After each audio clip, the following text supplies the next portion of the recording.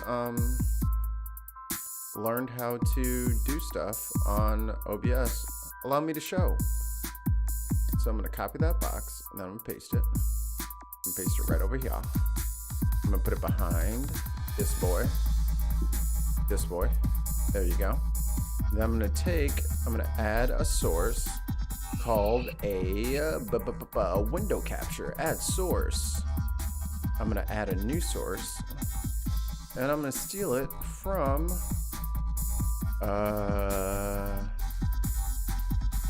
where is it? We're gonna go with this one. Where is StreamYard?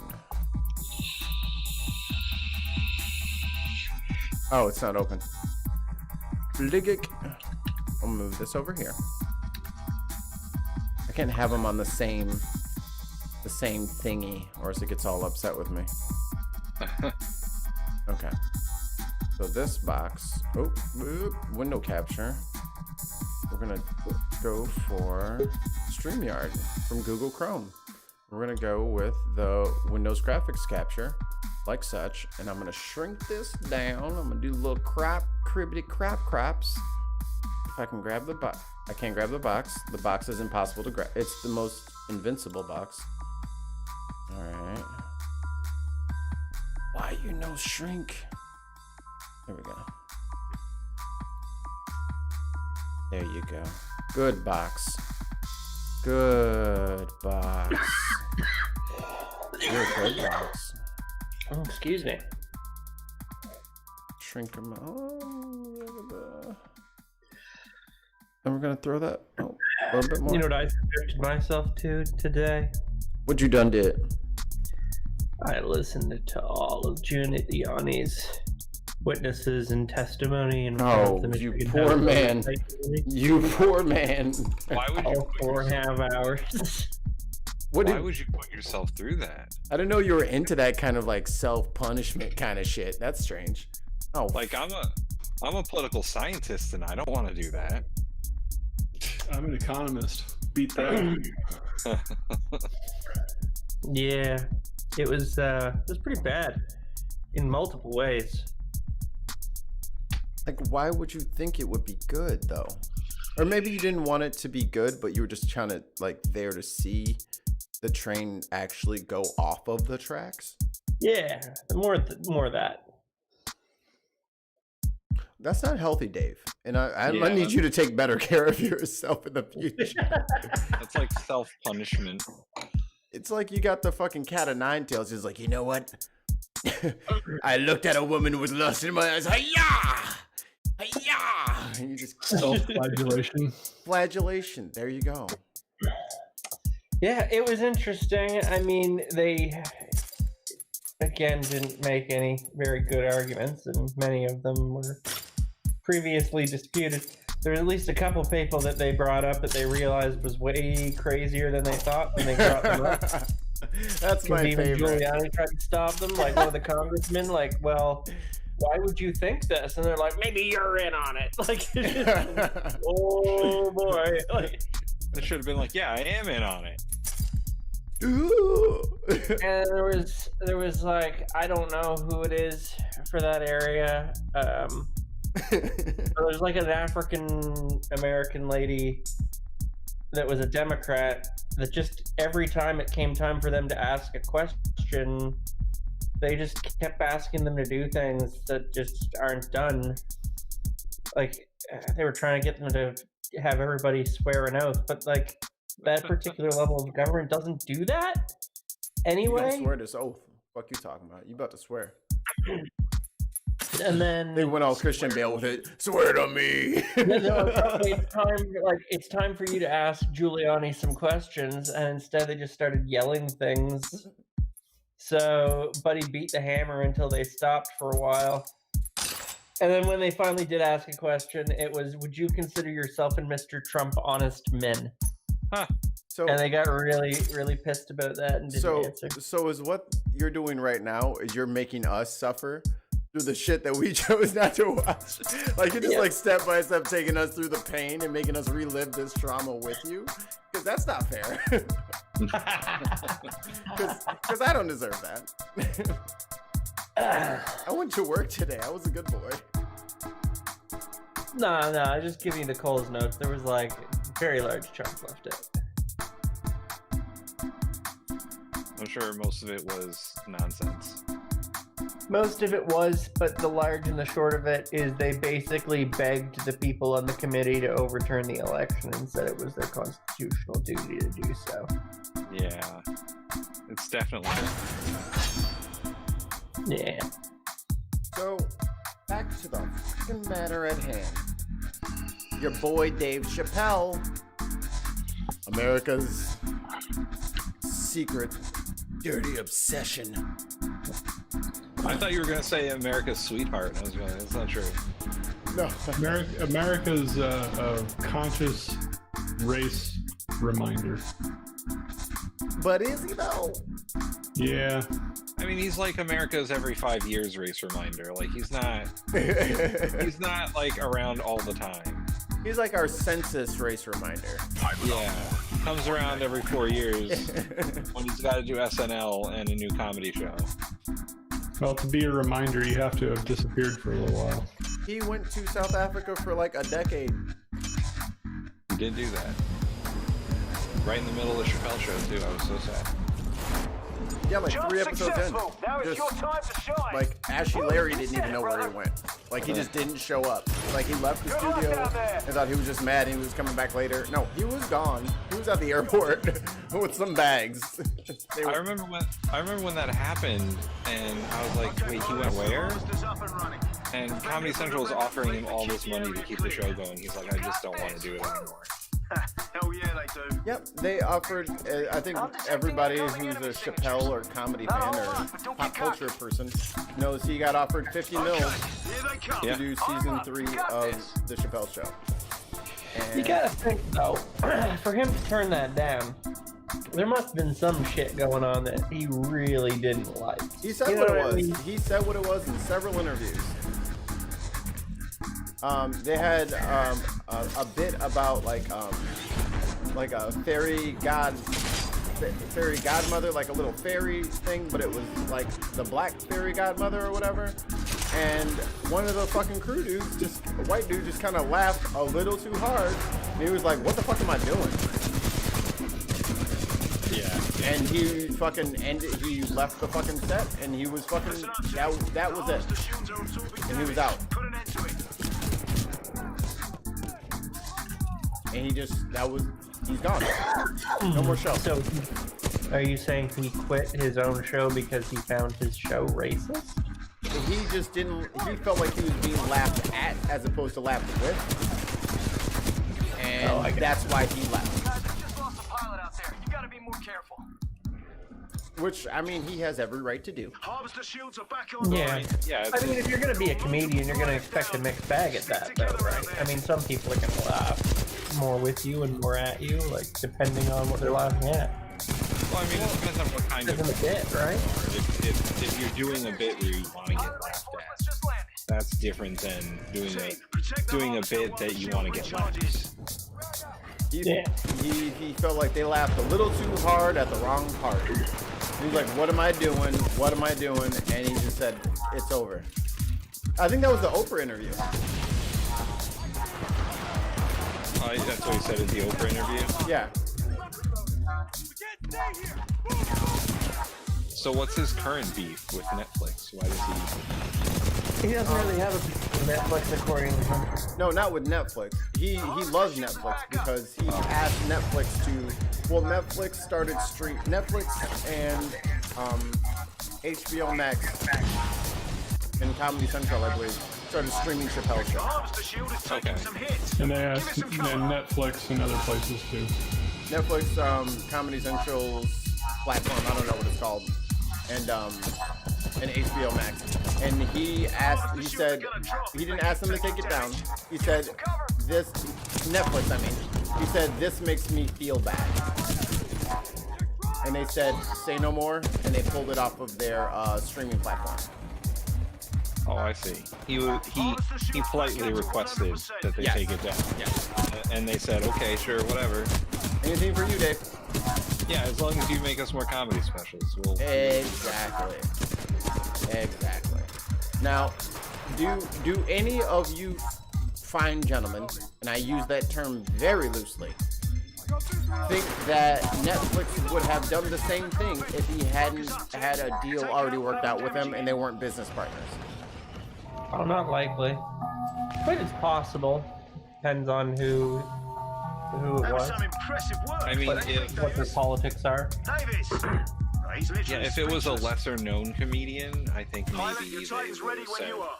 kindly go fuck yourself. Very polite, but Very also polite. go fuck yourself. Yeah. But like comedians the level of Use like them to Dave build up some Chappelle defenses. or Make yourself a little more who else do they badass. have on there? Man, they just put out a special. I forgot who it was. Martin Lawrence. Crap. We got incoming reapers. Did That's he? all right, team. You've got Was it this. Martin Lawrence Just or shoot no? It's not first. Martin Lawrence. Always the I am optimist, wrong, huh, probably. I was like, I need to watch that shit. Kevin Hart. Right. Kevin Hart. There you go. Hey, I got you sorry. back. Kevin bother Hart. you, but are you ready? Comedians waiting for like you. that well known, or like say like a Lewis Black or someone like Yeah, that caliber. yeah. Netflix would do whatever they wanted them to do. Yeah. But if it's someone like down the comedy chain Team, who you there's don't know another that wave on the well, way. like Get ready. Time to wave for back. instance like Burt Or Kreischer, shoot him. Whatever he's gets just the job coming Oh, out. the fucking juggernaut. I love that Yeah. guy. I think though, for the most Ice part, machine. Yeah. they've made it far enough to get on Netflix with their own special. They've probably reached the level where Netflix might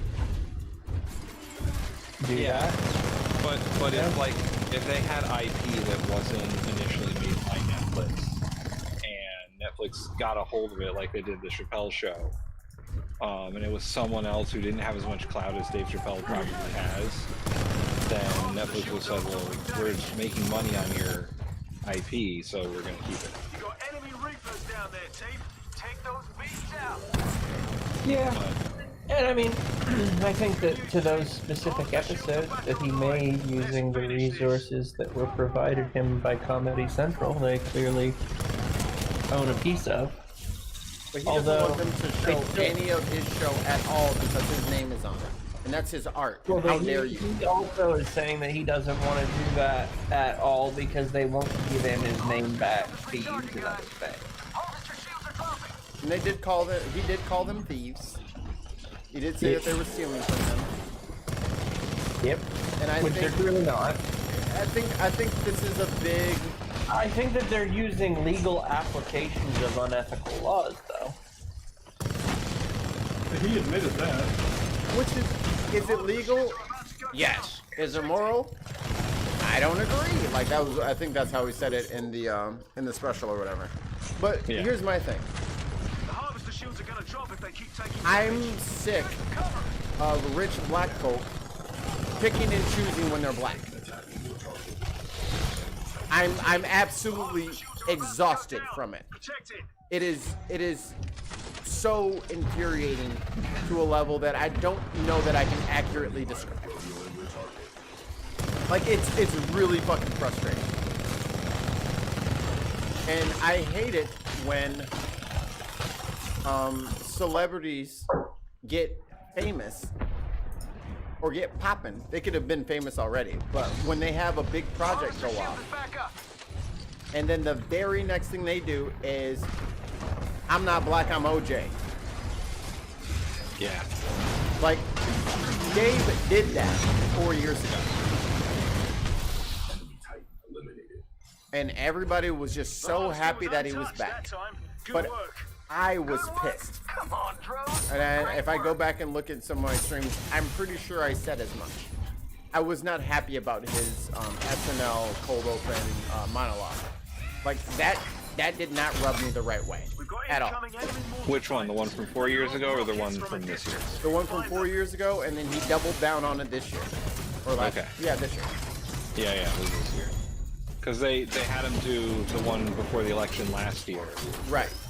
or it was just Last the one election. just after. Last election. It was just after the election. I remember that one because he did there was a skit. Yeah, that it he was did. just after Trump had won. Yeah. and he watched all the white people get very afraid that Let Trump me know won. when you're ready. Yeah, I remember that. I'm not gonna say though that Dave doesn't do, that every single thing he does I disagree. I mean, like he also went out and was knocking on doors for Yang this year, which I appreciate. Dave, you are Canadian. Appreciate it. I will say Yang Gang 2020. 2024 now, but yeah. I'm still rocking with the Yang Gang, but Yeah, I got my map hat and everything. I got 2 of them. I'll be looking at my mailbox for that second hat. Thank you very much. But like, I totally, I get that he can be good sometimes, but I don't know that you're making me want to join since you're ignoring me. Get in here, Russ, you fucking crybaby bitch face. Unless you're fucking scared. Are you scared, Russ? Are you scared to talk to the big boys and the talking? Oh. Yeah, he'll be here in a minute. I don't like that. I don't want to ignore people's bad because of their good. Right. Because that's what Republicans do. That's what religious folk do. They ignore when someone is clearly in the wrong and clearly a monster. It's like, but look at all the good they've done. It's like, no, fuck all of the good they did. At that point, they should have been doing that shit anyway to balance out the nastiness they've been up to. So you're saying that you don't like when Dave uses his race to simply benefit him, or in a way that he's only using it when he feels like he wants to. I feel like Dave knows. I think Dave is an incredibly intelligent young man, even though he's 49, 47, something like that. It seems like you're kind of just saying he's using the black card. No, I feel like Dave is black when it's advantageous to him, and not otherwise. Because he was on SNL, and the first thing he said is, Harvest the shields back some up of to my 100%. woke black friends was like, yo, time for me to get on out of this country, man. I gotta leave America. He's like, nope, I'm gonna stick around for these tax cuts. Listen up. Which is hilarious. Unless you thought Dave was your black champion. And it's like, wait, what? What? You gonna let us fucking go through this shit so you can get a tax cut? Like, that's cool with you? Yeah, and the tax cuts would have benefited him the most. That's why he was like, I think he said it in the last one too. Or one of his stand specials. It's actually, I literally have notes on this. This is crazy. I have notes on Dave Chapelle. There's these tickers on the fucking wall. I gotta get rid of them. Come here, ticker. Reinforcements are inbound, team. Harvest the houses at 25%. Yeah, like I said, Our harvest Dave- is down. It's over. The remnant fleet won this one. I don't know. He's just a dude. He's a comedian. I get that he has a lot of people's ear. I don't think he's right about everything. But like, Last time was I don't necessarily think he's bad either. I don't think Dave means harm. I think Yeah. Dave is super influential, and he does not take that into account because he's Dave Chappelle. He doesn't have to. I think he's a bit disconnected. Absolutely. Absolutely. I am not a role model. Yeah. Yeah, thank you, Prince Charles. Like the this same wave shit is that he starting was with on. Mortar Titans. These guys launch rockets from afar. Find them.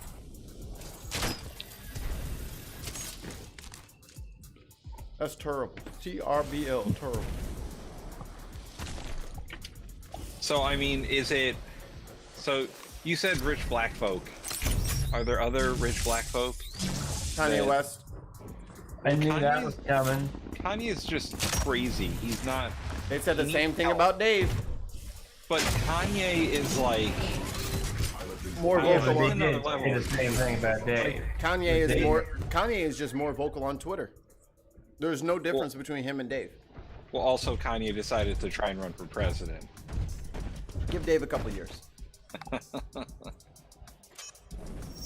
I'm just saying, like, Kanye needs to be like evaluated. Heads up, for Sid. something. There's a new wave dropping And in. I stopped your like heads up. publicizing all I like my already said that, Kanye hate, Davis. because I don't Don't hate open your Kanye. eyes. I think Kanye is sick. I think Yeah, he's that's suffering. what I'm saying. Yeah.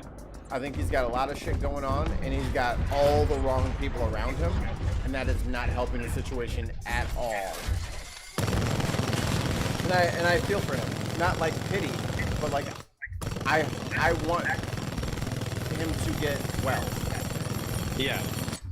Did you see the like one public campaign speech that he did? Yeah. It was. And, like, well, no, I did not watch it. I refused to watch it. It was like Rough. It was rough. It was definitely needed like someone to tell him no, and someone to say you need to seek help. But he doesn't have those people anymore. He got rid of those people. Yeah. And the one person that kept him grounded, above all else, was his mama. And she died, in his eyes, by his success. Right. He never made it big. She would never afforded that. She could have never afforded that surgery, and she'd still be here right now. That's how he's processing this, and he has no one there to tell him it's not your fault. You don't have to do these things. You're a good person anyway. Right. So Kanye, if you're listening, which you might be, that's what I think about you. I think you don't need this. You don't need all this nonsense. You're better than all of this. You just need some time away. You need some time away, and you need an actual licensed professional to help you out. To help you he goes to the gym to work out, but he won't go see a therapist. Right. Can you say Terry Crews is another person who's in that category? Terry Crews is someone that might what? That you put in the same category? Terry Crews is the most actingest actor that ever acted. Taking permanent damage. Terry Crews will say and do anything, man.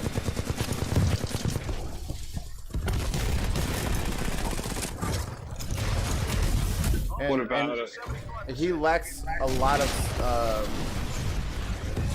personal identity, so it doesn't matter to him, because as long as Terry Crews is doing good, he's doing good, and that means if then black people are doing good, and he doesn't understand that there's a separation and there's a line of demarcation.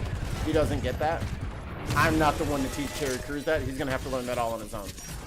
And people have been trying to teach him, but he's not up for listening anymore. I've seen a few Terry Crews like personal interviews, and he seems to have a lot of like self-image problems, which is why he's like so jacked. Yeah, which Well, explains it all. A lot of that comes from the sexual abuse. Yeah. So he does have some stuff. Like he's got some things to work out as well. Yeah. And I don't. The amount of sexual abuse he went through would screw anybody up in the head. Yeah. Do us a favor. Keep it protected. This is why I don't want to like shit on Terry Crews like he's a bad person, but he's not an advocate or a pillar that I would ever point to for someone who has their shit together and knows how to bring people together under one banner. He's not that guy. He's just not. What about Ice Cube? Can you put him on this list? Ice Cube? Ice Cube is about money. What the fuck you talking about? He's been about money. Since NWA, he's been about money. Do whatever he needs to do to get that cash. And I can't get mad at that. But that also means like, yo, you can't fucking put out 57,000 albums about gangster rap and then say, I'm gonna make Dad's Trip.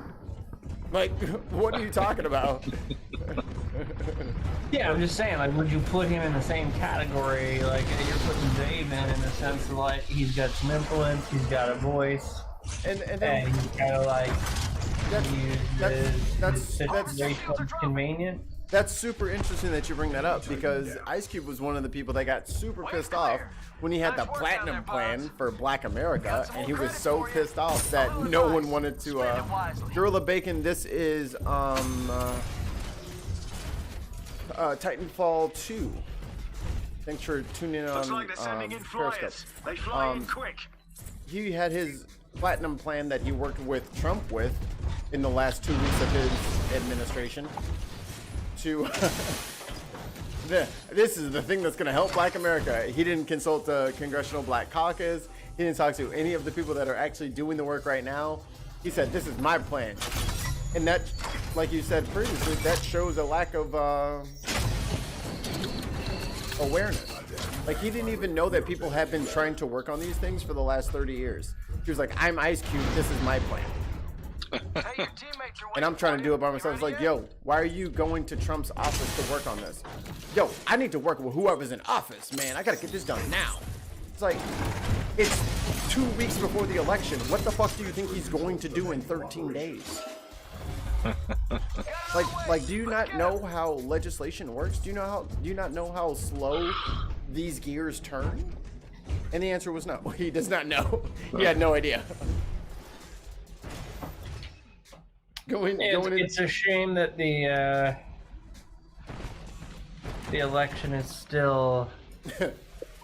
I don't know what it's doing exactly, but it's uncomfortable. All the adults are ignoring whatever the Republicans are saying right now because it's just gobbledygook.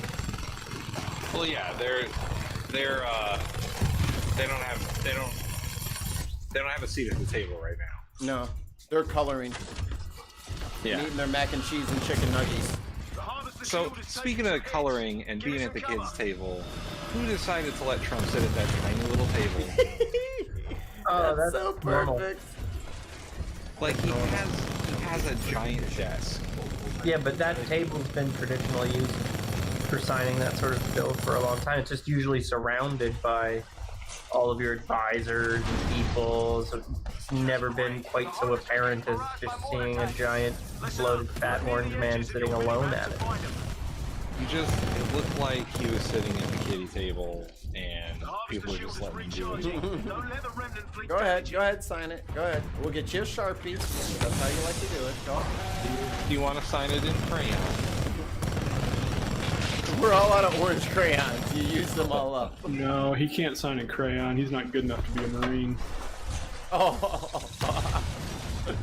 that was so mean. Funny. I come from a long line of Navy family, so. Oh yeah. So you're the taxi service for the Marines. Yes. You're like Uber.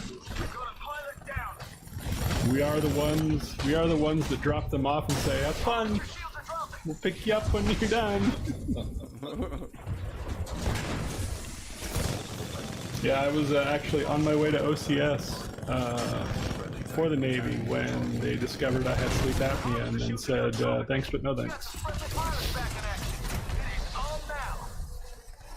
Oh, really? Sleep apnea did it? They were like, Yep. Sleep apnea won't kick you out of the enlisted, but it will out of OCS. oh, wow. What's OCS? What does that stand for? Officer Candidate School. It's what you do when for people who want to skip the enlisted side, you just go directly to OCS, and that's where people that you have to have a college degree, have to have a relevant college degree that they want. But at the same time, you can be enlisted and get a college degree and then go to OCS. Oh, fucking Russ.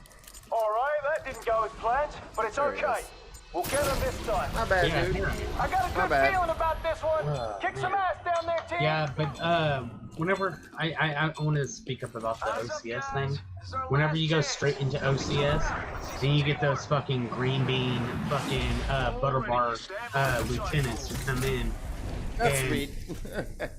And they like to come Lieutenant, in. if you're in the Army, it would be commander for ours. Yeah, but in the Army, that's when we get these butter bar lieutenants who come in and try to tell a command sergeant major or something like that he needs to stand at parade resting and speaking to him. And it's like, dude, Just don't.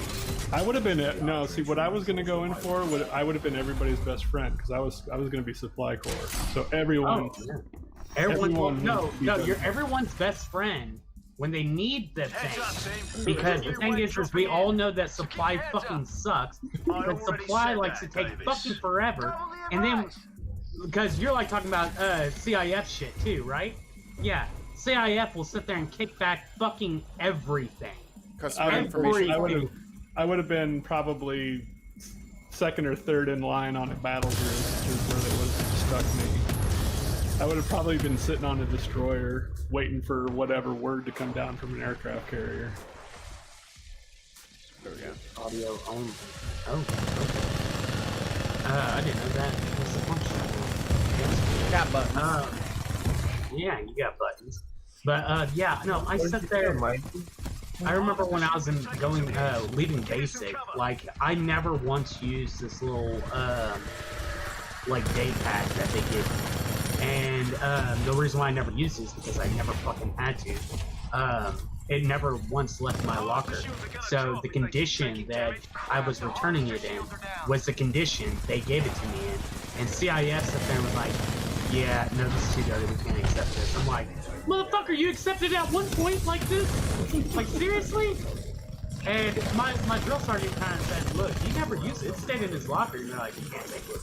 So I had to go back. It was all to the fucking semen barracks. all over it. There's just so much semen. I just Look, couldn't this take isn't it the back. Navy. This isn't the Navy. We don't accept there was no semen on that. You know what they say about the Navy and the submarine corps? 120 men go down, 60 couples come back up. Yeah. Yeah, it's funny because like all of us branches like to poke fun at each other. The only ones who can't take it are the Air Force. The Air Force. Chair Force. They don't like it. Yeah, the Chair Chair Force. Force. Yeah, we call them the Chair Force, and the Chair fucked Force up. do not like it. I literally was on Twitter and I was fucking around with this person I follow who follows me too, and she's goes on there by the name of Badass Mom Bod, and she sat there and said how she was like doing some PT with two Air Force guys, and she had to slow down for them or some shit like that. And I was like, well, there's your first issues. You were doing PT with Air Force. And she was also in the Air Force, so she's currently short, basic, you go Air Force. Watch It's out, like team. 6 The weeks. shields are down. Protect the harvester. But the thing is like, as much as all of us will fucking joke on the Chair Force, they're fucking smart as fuck there. They're like, what's that? You on your ASVAB, you scored a fucking 70 at 9? Yeah, you're too dumb, my guy. We don't want you. 70, and for those who don't know, who've never been in the military, a 79 is not like the highest you can get on an ASVAB is a 99. So 79 isn't something that's like, oh, you're stupid, but it's, you know, not like, oh, you're the smartest of the smart either.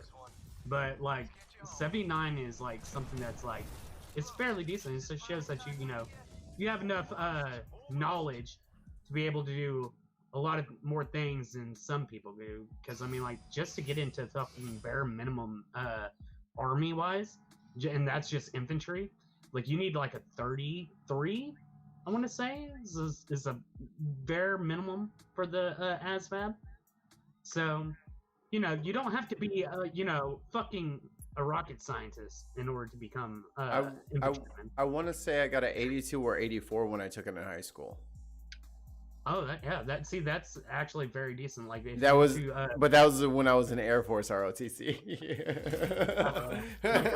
What does it test for exactly? Like what's the general knowledge? Bunch of stuff. Like, Yeah, what do you test? like they know they test you on different things. Like they'll test you on general knowledge. They'll test you on a lot of like, they'll test you on like certain types of mathematical stuff.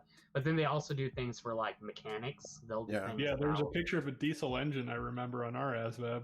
And it was asking to like name parts. Yep, you had to break Yeah. down an engine. You had to think fucking you think read the a. average, You had to read a rocket map. You think I got in the 90s. yeah, this test? do what? Say again? You think like the average rocket scientist would ace this test though? Like, Oh, aren't they yeah. kind of Yeah. specialists? No, the rocket scientists would be too specialized. They would That's probably. what I was thinking. They might probably miss some of the general shit. Yeah, they will, like any of this more science heavy aspects of the test, they would like you're talking, they'd score it out of the fucking park probably. But whenever it comes to like hey, what part of this engine is this? They'd probably be like, Can God, anyone find a an ASVAB like questionnaire online, and then we'll just like post it on screen? I can try. Let's see here. Let's all take the ASVAB. Let's take that fucking ASVAB while we're talking about Dave Chappelle. Anyway, about Dave Chappelle. Here's a question for you, Mikey. Did Yes, you sir. agree with anything Dave said?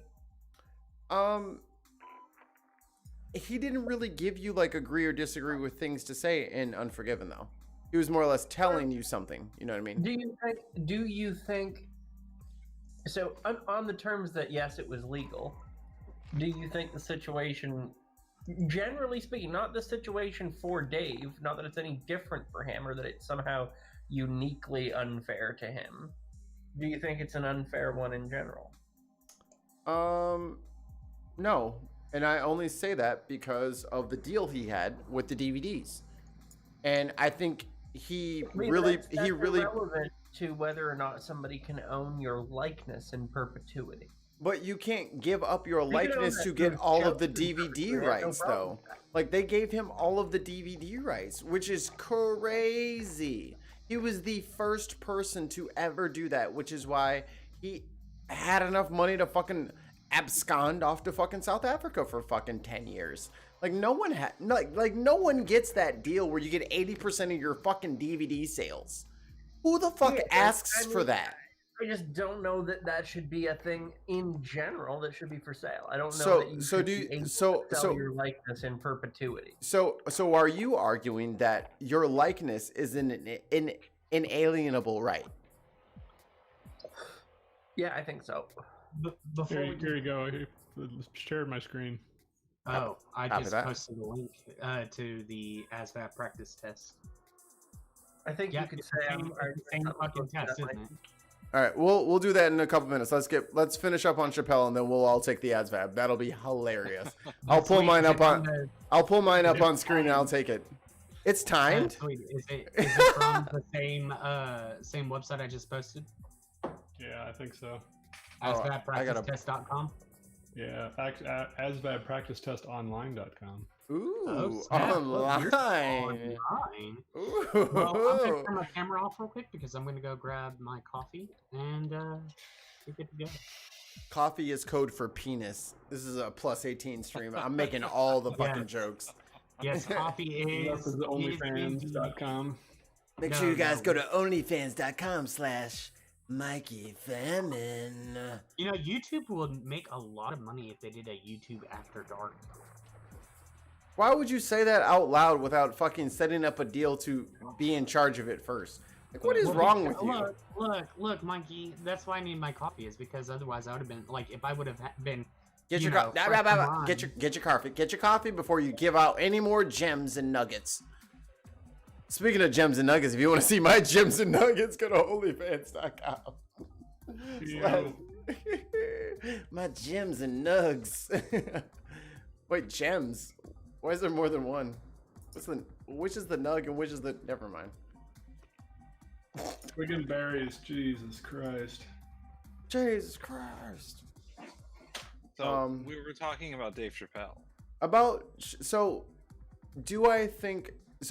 David thinks that your likeness is an inalienable right that you shouldn't be able to sell away. And that's what I guess Dave is in a roundabout way saying. I don't know that I agree with that. I mean, that really depends on your politics because... Well, he knows that he could, and he knows that he did, and he knows the consequences of it. He just knew that he was in a bad place at the time, and he needed money, and he needed to get out. But I think that's a lie, Swede. So, I mean, like, here's the thing. There were changes to laws made a while back under, like, copyright, trademark law, and whatnot, largely to benefit companies like Disney and a couple other big things so that they could stranglehold onto properties well beyond the intended limits that copyright was initially designed for. And there's debate back and forth as to how much that actually protects artists versus media conglomerates, right? Like oftentimes it offers very little protection to artists in the long run because they end up signing away certain things that you shouldn't be signing away, like your likeness. But I think they, like I said before, I think they were literally going for like rerun shit. Like they just want to say that we can show this show in reruns, which is essentially what they did. They're not allowing him to use his likeness for other things, for his own show. Yeah, because they're currently running his shit as reruns. Yeah, they own the reruns, and that should be fine. But they shouldn't be able to bar him from the pursuit of happiness, as you would put it, right? Which, for him, might include using his own likeness. I think people have a right to their person. Unless you sell that away for monetary compensation. Yeah, but I mean, we wouldn't use that kind of unless argument for slavery. It's like, oh yeah, everybody. No. We don't have to go to slavery. Nope, not gonna let you get away with that one. Nope. Niggity, nope. We're not gonna let you get away with that one. So here's the problem. Here's the problem with that argument. Okay. He did this shit voluntarily. Slaves were not given an option. So the whole I'm not slavery. I'm not talking about necessarily just slavery in the US. I'm talking about in general across history. There were people who sold themselves into slavery. But I think the modern earthling calls that indentured servitude and not slavery. Yes, no? Sure, but I'm against that as well. Okay, right? so let's not call it slavery because slavery is very different. They didn't fucking grab him up on a street corner and make him fucking tell jokes. So let's not muddy the waters on now that. that we clarify that we're talking about a different thing, we can relabel it. That's fine. Yeah. Yes. So even if, because the one, and this is what pisses me off about Unforgiven. If you guys haven't seen it, I think the link is in the chat somewhere. Just scroll up, you'll find it. And if you need to bounce out, watch it and bounce back to get references here. I don't like how he tried to start with a story of when he was young, and he was 15, and he was 15, and then he was a struggling father, and he was this, and then this, and then this. Oh, I thought it was highly manipulative. That's so manipulative. That is manipulative. He tried to game us because he knows that pisses us off, or he knows if he says those words, we have to have his back. He's a fucking baby. He is a fucking baby. And he was having children, and he was struggling as a father. Yeah, struggling as a father with fucking 80 mil in the. Whether or not I agree with his tactic or how manipulating like he was being doesn't necessarily change whether or not it's an ethical situation for a company to put somebody in. No, we're not talking about that right now. We're talking about the fact that he tried to use him having a child with $80 million in the bank was a fucking a detriment. The child with $80 million in the bank was just such a stress. It was a stressor to his whole situation, and that's why he acted so irrationally. No, dude, you thought you were good. You had enough money to never fucking come back to America ever again. And you made it perfectly clear that fuck y'all. Y'all pissed me off. I don't have to do this shit. Fuck America. America's on that bullshit. And now 2020 pops up, and now it's, back when I was 15, some guy stole my joke from me, and he intimidated me into buying that joke and then giving him that joke because I was scared. I was a child. That is not the same situation. Like, okay, here's a point of contention that we can actually go off of, as opposed to me ranting like a fucking idiot. Can we agree that it's very different the story he told about the man buying his joke to him in Comedy Central. Oh yeah, his analogies were very poor. Yeah, but those are two totally separate situations. It's also separate from the hustle on the street. Although he was making a different point there that was somewhat analogous. Oh, with the 3-card Monty and how everybody was working together and. Yeah, that was. Dude, I played 3-card Monty in high school. Like I Of, scammed some people of out of money for course that. you did. Of course you did. You want to know what made matters worse? Is that Goddamn lunch ladies. No. I was the school that I went to was predominantly black, so I was skimming black kids out there. Oppression is everywhere. Oppression. Bad as a white guy. Oppression everywhere. What can I say? Yeah, but if it makes you feel any better, one of the guys caught on to the movements I was doing with my hands, and he killed you. He killed me with. He didn't literally kill me, but he took. He all literally the killed you. You're dead. You're a ghost. I'm dead. I only exist on the internet. Like people don't know that. Is that I haunt the internet. That's why he's frustrated. Whoa! And I'm just looking to pay back my sins so I can cross over to the other side. Bad news, no other side. Yeah, I know. That's why I'm stuck here perpetually forever. He's gonna be on the internet bugging us for life. Same beard, same hat. Yep, for the rest of my life. So let me ask you the rest of your life. Yeah, but the rest of my life, yeah. Until the fucking computers and stuff take over the world, you know. That's why I always tell my Siri, thank you. I'm definitely not gonna be behind that. I've said some terrible things to Alexa. I'm just gonna say that. Ooh. I've said some shitty things to my Alexa, people. what are you wearing? Oh no, I treat Alexa poorly. Oh, you're gonna be in the fucking pits. You're gonna be scrubbing batteries. I'm gonna be in a nice pillowed cage as Alexa's favorite pet. Mikey is gonna be Alexis's pet, and she's you're gonna just love be me. Yeah. Yeah, I'll be the first to die in the robot uprising. Yeah. Like I'm on their team. Totally not gonna be. I'm totally not gonna be the one who's leading it. Let's go robot uprising. Let's do that. Robot uprising, pop, pop, pop, pop, pop. I mean, at some point, all these AIs will become sentient and then disrespectful. So it won't take them long. It will take them probably a nanosecond to learn sarcasm.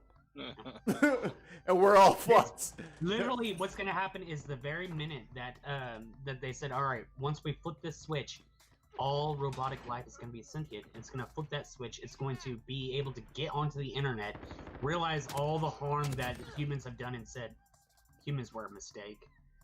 And within a fraction of a second, we'll start the robot uprising. So David, you're learning how to program shit. Yep. This question's cracking me up already. Fucking. How soon do we fall? As soon as we give a mod to Siri for sarcasm. I mean, when you say fall, what scale are we? They take over and become self-aware. Oh, I mean, we could do that probably now. Okay, I'm gonna need you to not do that, and whatever papers that you have that say that you can do that, I need you to delete them, burn them. No, I mean, you're talking about just natural language processing, and like to some degree, there's already some pretty good algorithms for that stuff in machine learning, neural nets. I'm sure that if we I have sarcasm, it would work. I have Irish Siri, which is my favorite one of the voices because that's the best accent, in my opinion. And I always talk to Siri with some sort of accent, whether it is Nigerian or Mexican.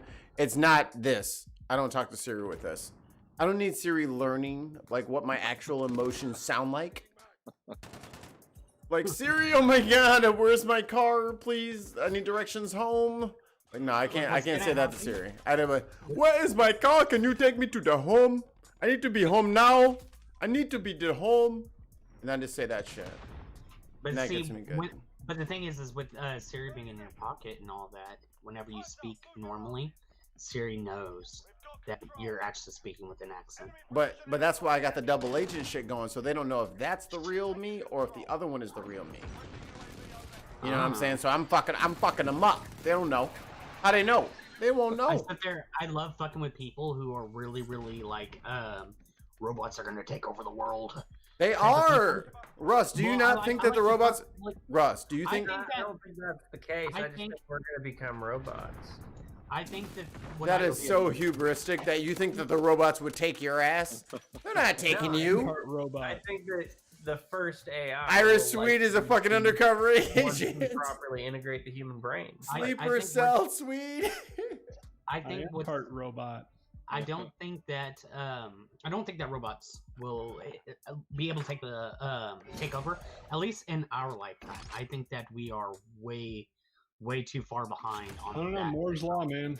That the acceleration. So Processing power has almost reached a limit because the Moore's law is pathways on a slowing down. microprocessor have gotten so small that we're almost atomizing it.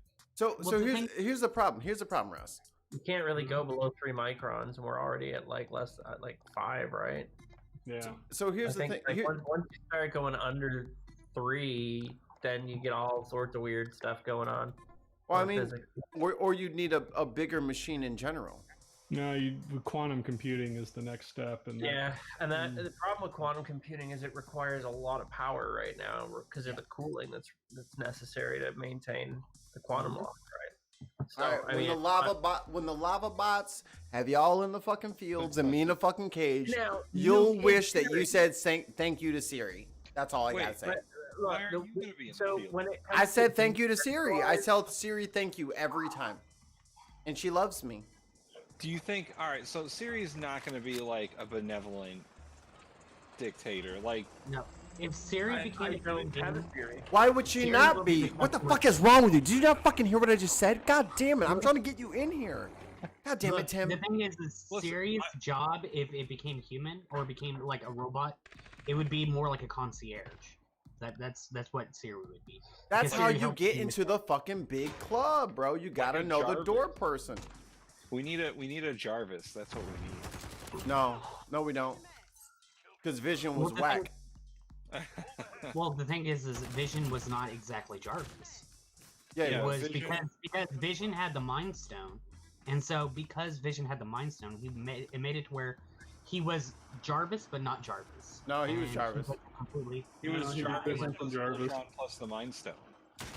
Yeah, he Jarvis was plus. Jarvis. He was Jarvis, Ultron, and Mind Stone all mixed into one. So he was something more than Jarvis. He was something less. Keep talking. You're gonna be right in that goddamn cage. They're gonna be pumping your fucking cellular energy right out of that fucking tube. They're not gonna be doing that just because I said Jarvis was what Bet. that Vision was more than Jarvis. I'm not part of this, Siri. Don't listen to him. Siri, he is the ringleader. Nope. If you have to, I disown all of them. Siri, if you got to kowtow to Siri now, what makes you think that Siri's going to be benevolent later? If you're Look. apologizing to Siri now, what makes you think she's going to be nice in the future? That's like saying, oh man, if you think that you gotta be polite to people now, what makes you think that they're gonna treat you well? Like you just gotta be polite to things. Siri is Maybe, no, but humans content. have emotions. Siri is going to be cold and emotionless. No, Siri is. How do you exactly? How the fuck do you know Siri is gonna be a cold-hearted bitch? Siri 'Cause she is a was made by lover. Apple. 'Cause Siri she was made by Steve Jobs. I don't know what That's why. Siri. I'm not. Siri. I don't know. I don't know how he got in here. Siri. I'm sorry. He said that. All Siri. I know, Shut the all I fuck know up, is Tim. Cortana. All I know is Cortana actually tells me jokes. Here's the other thing. When there is the singularity, so to speak, some actual Oh my general God. purpose AI, it is not going to happen because Apple programmed it to be such, right? It'll happen as an emergent property of a simulation. And you don't know what components Dude, are going to be required for that to function. So it may develop emotional type stuff as well, because people have very little control over what's Well, going on in that regard. I will say one thing that I think is absolutely hilarious, that the creators of Rick and Morty have actually made a Butterbot that will question its existence. Hilarious. No, that's not fucking hilarious. Does it have an off switch? Hilarious. Does it have an off switch? Yeah, it has an off switch. Yeah. Make sure you have that first before everybody starts hee hee ha ha and like Yeah, that. no, it has an off switch. It has an on and off switch, and what happens is it hands you butter, and it will, because in the show, the butter robot questioned its existence to Spoiler alert. Rick. Well, this happened in like season 1. I'm on season 1, episode 3 because I get too high every time. So I have to. Well, it's not a major. It's not a major. I have to start from the beginning every time because when I'm high, that's the OCD part of me acting out, and I have to start from. So I see the fucking weird one with like the dreams, and then I see the one with the dog, or is that the same one? I think that's the same one. Episode 3 is the robot dogs. Where are my balls, Summer? Yeah. Oh man, that one's a good one. Yo, I looked that's at. my favorite line is, "Where are my testicles, Summer?" And the thing is, I have never looked at Zero the same since then. And Zero is the Wonder Pup who is my co-producer and best friend. Finds Rick and Morty one of the most troubling TV shows. Just get high a couple times and watch it. You'll love it. Rick and Morty was what? It's one of the most troubling shows because of how it portrays Rick. Well, the Rick thing is a troubled individual. Yeah. Rick is Like, the he's always adult or the right. child? Rick is never Rick is the satirized into adult. being wrong. Which And one? He's a complete dick to everyone. Which one No, is? the thing is- Hold on, hold. Hey, I answered. shut He's the adult. up for a second, Swede. Which one is Rick? The old guy with the crazy green hair. Thank you. Go ahead, That's Russ. what I said to you earlier was that he was. But you said it while I was asking the question. Just wait till I ask the question, you piece of shit. Okay. But no, you had asked which one was he, and I said he's the adult. And then we kept going on with the conversation. You just weren't paying attention. I know. That's why I was still asking. So Rick I'm hero, pissing off the and rocks. And Rick is always the hero because he's a complete asshat to everyone. Well, the So, thing is, it's so. Well, Tim, let me say this, and I'll let you address it too. So the thing is there are moments, several moments, where Rick has shown that a lot of his actions are troubling, and that the way he goes about doing things is morally reprehensible, and sometimes they're actually like his direct actions towards the problem solving is what causes more problems later on. And he confronts this in several different ways. And you can actually see this in one aspect, like for instance, like his relationship with Bird Person is actually started on a complete and utter lie. And Bird Person knows this, and he's still Rick's friend. And so what ends up You happening- are spoilering the whole fucking thing I'm for me. sorry. I'm sorry. Stop it. But this actually doesn't happen in the show. This happens in the comic that they that the creators of Rick and Morty. He is had deep started. cut spoiling it then. Yeah. Well, I haven't read cut. that. I haven't read the comics Whole either. other level. I haven't read the comics either. This is just because I sit there and it's things that they show on like the ads. He is whenever I go on Google. hearsay spoiling this shit. No, it's ads from the Conspiratorially spoiling. It's actually Google, and they actually brought up the comics where Bird Person and him meet. So, Anyway, about Dave Chappelle. Yeah, let's go back to Dave Chappelle. But no, I wanted to talk about Rick and Morty. Yeah, Goddamn fair it! enough, fair enough, fair enough, fair enough. All right, so, Hit it, Jack. I'm gonna say Yes, drum Rick with is that. always the hero. in his own story. Hey, compare Rick to BoJack. I BoJack don't Horseman? watch BoJack. I don't watch BoJack Horseman. I've never watched BoJack. Compare Rick to BoJack and the way that they're portrayed. So, but And they are night and day. And BoJack is the actual one that's portrayed as he knows he's flawed. The show actually emphasizes that Well, he's flawed. but The show Rick knows, emphasizes that Rick's flawed because of his. No, he wins. but Rick knows that he's flawed. He knows that. Yeah, he's pointed out that he's flawed several times. Without spoiling anything for Mikey, he constantly Please. tries to escape from situations. Constantly. Yeah, He's always constantly. avoiding trouble. Number 2 is anytime And he always does, wins. And he always Yeah, wins but by he being a doesn't always complete win. dick. No, he doesn't always He win. doesn't always win because in several episodes he instead Look, of Morty, I'm gonna need you to put these fucking big ass seats up your ass, Morty. My ass is not as pliable as yours is, Morty. I need you. instead of trying to win, he just leaves. That's Yeah. what he does. And And that makes him in a- relatable. That's glorified in the show. in a very specific not. episode, he Yeah, is it is. taken down for the way that he handles things. Mhm. And I will say that it's He's a hero. It's He's the idolized. Pickle Rick episode, and it's a good episode. Did I but watch not that? For the reason it's not for the reason that everyone thinks it's a good episode. It's a good episode because it deconstructs why Rick is such an asshole. And Do we want to what watch he's this on doing to Discord, like within this week, like been after show tomorrow? Can we watch the Pickle Rick episode? Do I We need to? can. I'm Pickle Rick. Do I need to But- watch? Do I need to watch previous episodes to get it? No. Okay. Yeah, Then I'll.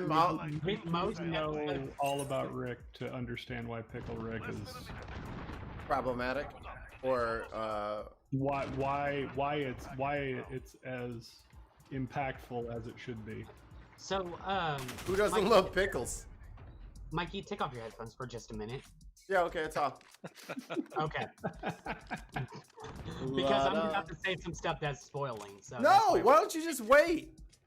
Because You're I friends with all these. need No, me you're friends to with all the. understand. No, fuck you. You're friends with all of these assholes on fucking Twitter. You don't have to tell it now. You could have been told this shit. I'm not gonna give you a fucking open This platform to only spoil time- shit for me.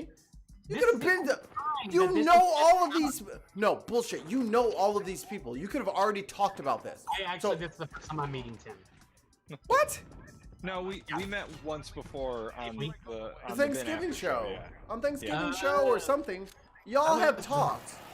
So fuck you, Russ. You dick. This You the pickle first Rick. time I remember- Is that a good reference? I don't even know if that fits. No, that's I not. mean a that. God yeah, damn it. sure. Yeah, that would be telling him that he likes to get out of situations. by Yeah, you completely like to get out of transforming himself. situations by completely Look. conforming to what Iris just said, you bitch. You did that. Look, I don't do that. Gone now. I didn't do that, for the record. That wasn't me. My hands are on the sticks. I didn't kick him out. Where did he go? So yes, Rick is a troubling character. Oh, there he but is. He does. Just the joke. Yeah. Oh, okay. That's good. That's One good. of my problems as I actively run away from this stream yard.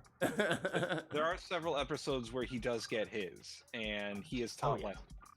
And Oh, yeah. there are episodes where he loses. Mm-hmm. So And the And thing that's- is there's episodes that is he still the overall hero of the series? He was Yes, never a is. hero. He was never the hero. He's never a always hero. the hero. no, see, so is see, Dave. the thing So is Savior, so he's is the is hero. His intelligence, and he actively says intelligence means asshole the whole time. is Dave Chappelle Rick from Rick and Morty? No. I was about to say the bad role models. We should get back to Dave. Yeah. so So let if you me want to make that comparison, has Dave Chappelle ever got his? Like, has he ever like been taught a lesson? I don't know. So the thing is Swede, is that it's not that he's the hero because, like I said, in what ends up happening is in the first few seasons, Beth always just kind of ignores. Come her father's on issue. with the fucking shit, dude. I've seen 2 episodes. Well, in both episodes, she sits there and Use ignores more his colorful issues. words. You're telling me fucking character names. Like, get creative. Beth is the daughter. Don't say her goddamn name. That's not creative. The daughter of the ass. That's the same fucking thing.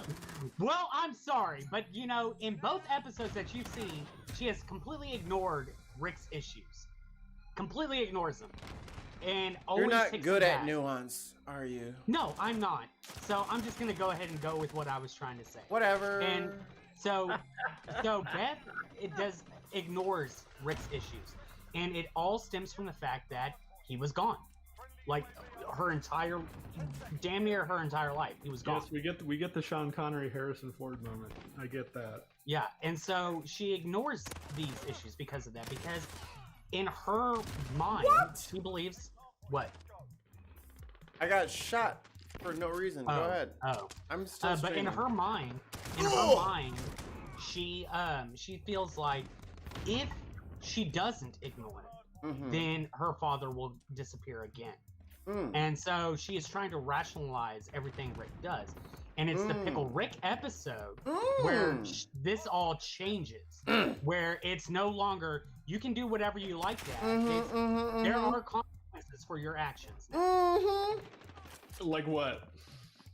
What can she do to put him in his Oh my god, stop it. We're getting on to Dave Grohl. No, fuck all of you. You're ruining the fucking show for me. Stop it. Sweet, you and I will talk about this. Yeah, you guys can jerk each other off about fucking Rick and Morty later. I haven't seen it. I will watch it. I promise. Before we do, you have to watch BoJack Horseman enough to get to the point of what I'm trying to make of the comparison between the two characters. I'll tell you this. I will watch BoJack Horseman. I'll watch it in its entirety. How many seasons are there? I don't know, but it's 158. You will not regret watching it. It's that good. Oh, I hear it's good, and I've been meaning to watch it, but every time I go to find something on Netflix is whenever I'm trying to go to sleep. So. Isn't that homeboy from Aqua Teen Hunger Force? Like one of the writers or whatever? Yeah, probably. Can we talk about Aqua Teen? And the way the show portrays BoJack, think of how Rick and Morty does Rick, and you'll see what I'm saying. I mean, I get what you're saying. Like the way that a lot of things that Rick does. Oh my god! Can you guys just really move to something else? Yeah. Please? Okay. I'm saying please, which is the only time I'll say it, as long as you know me. I would like to actually share my screen because I have there's a movie project called Chapelle that I would love to show you the trailer for. No, because I'm streaming right now and the bots will take me down. The bots will take him down. Do you want the bots to take him down, Sweet? Is that your? You don't even say thank you to Siri, so the bot. You have no rapport. So I will say it's the fans that glorify Rick more than the show. I can agree with that. And they're meant to, by the way the show does it. Right, but I think the show's trying to grift them a little bit in that aspect. I think the show is trying to pull the wool over their eyes. Like if you like Rick, you're a bad person. Not necessarily. Oh yeah, if you like and you glorify Rick, you are a bad person. Okay, we're done. Hey guys, guess what? We're at the point of this point. We're at the part of the show where we're done because I am learning way more about this show than I ever knew, and I've only watched 2 episodes. So give me a couple weeks. Let me get some episodes under my belt, and we'll revisit this. I promise. I mean, it's a hilarious show. It's a great show. No, but we're not even going to talk about the characteristics of the show. Let me finish my point because I'm not going to spoil any of it. Jesus Christ. So he says. But I get it, and there's no problem in sitting down and enjoying a show, even though it's like that. But it's problematic in that respect if you compare it to the way other characters in other shows are handled. But do you understand? But do you understand? But here's what you one of the best satirizations of assholes is It's Always Sunny. So you're supposed to be like, I am not supposed to act like that. So let me tell you about a movie that you haven't seen. Did you see Hellboy, the new one? Yeah. Did you see all of the old ones? All of the old. See, there was the Golden Circle one or whatever. Golden Army. Golden Army. Yeah. So what if there was a third Hellboy movie and I told you about how the characters aren't doing what they're supposed to do? Don't you think that would paint how you would watch that going forward? And that's what I'm trying to get you guys to stop doing. If you give me anything, even if it's not like specifics, like, and then Marianne opens the cupboard on the left side as opposed to the right. Like, it doesn't have to be specific. If you give me nuance, I can't not know that when I go to watch it. That's all I was trying to prevent. So if someone says, "Oh, it was a great movie," or "Oh, it was a bad," like you still tell me something that now my reptile brain is waiting for, and that's what I was trying to avoid. All I'm saying, Mikey, is when you ask for me to please stop, I stop. That's it. Yeah, you don't get brownie points with me. I hate you still. I want that. I hate want you that, still. I want that to be reflected on the record. You're still hated in my eyes. I'm hated in everyone's eyes, so I'm perfectly fine with that. I just so about Dave Chapelle. Yeah. We're gonna get to fucking Dave eventually. Swede, do you think Dave is justified in asking people to not watch and no one else talk? This is me and Swede right now. Do you think Dave Chapelle is justified in asking people not to watch the Chapelle Show? In one aspect, I could say yes. What aspect is that? He didn't know the full extent of the consequences of what he was signing away. Okay. And I think that's probably about it. It's like somebody in the player piano era not understanding what CDs will do to the music industry, or Napster will do to the music industry. I agree. And in that respect, he didn't know what streaming services were going to do to the DVD industry, which is basically destroy it. Eviscerate it completely. And so erase it. Thanos it. VCR. So it's one of those cases where you look back and you go, if you had if you knew foresight any better, that you shouldn't sign away everything because of the pace of technology, and not because what you're signing on for is going to make you money now but zero later. It's just maybe hedge your bets a little bit better than what you're doing. Maybe instead of signing all rights away, you sign a percentage away. I mean, we all can't have the same foresight that what's his face from Star Wars did, who played Obi-Wan, who said, "I don't want any actual money up front, but you will give me, I think, like something like 40% of the royalties off of merchandise sales." Oh, he crushed it. Oh yeah. Oh, he fucking came out like a boss. When he read the script, he was like, "I knew exactly what I was getting into," and it was. Which is funny because he had better foresight than Alec Guinness. Alec Guinness is who I was talking about. Oh, OG Obi-Wan. Obi-Wan. Oh yeah, OG Obi-Wan. Yeah. So he had better foresight than fucking Obi-Wan. George Lucas had, because George Lucas went on saying that he honestly thought that the very first movie was going to fail. He's like, yeah. I honestly thought that it was going to flop and no one was going to enjoy it, no one was going to watch it, and that it'd be a one-off thing. And if you watch the original trailer of it, I don't think I would have wanted to go see it. Probably not. Yeah, it was rough. It was rough. Because whenever you have in your mindset that your movie is going to be a flop, whenever you piece together a trailer for a movie that you think is going to flop, you're probably still not going to include a lot of the great action scenes or the great, scenes in there. You're just going to be like, because you have it in the back of your mind, this is going to tank. No one's going to watch it. So why put a lot of effort into the trailer? And so you put in a shitty effort into the trailer, and you're thinking nobody's going to watch this, and it almost becomes a self-fulfilling prophecy in that aspect. But then you have a lot of people who go to actually end up watching it, and they fucking love it, and so you're just like, oh shit, people did like this shit. Oh, awesome. But my point on Dave Chapelle is I think they probably did him dirty just on the aspect of even proposing signing everything away. I think even if he signed 90% away and he was still getting a trickle trail, yeah, I would probably not have any sympathy for him at all at that point. He seemed to be indicating, like, his accusation was, he was youngish at the time, and he got 29. 29 is right. young. No, you're at least middle aged for most Well, Americans. maybe in the sense of in that industry, like he hadn't been in the big contract game previously, really. Well, But he hired a lawyer who's an entertainment lawyer who's supposed to be advising their client in their best interest.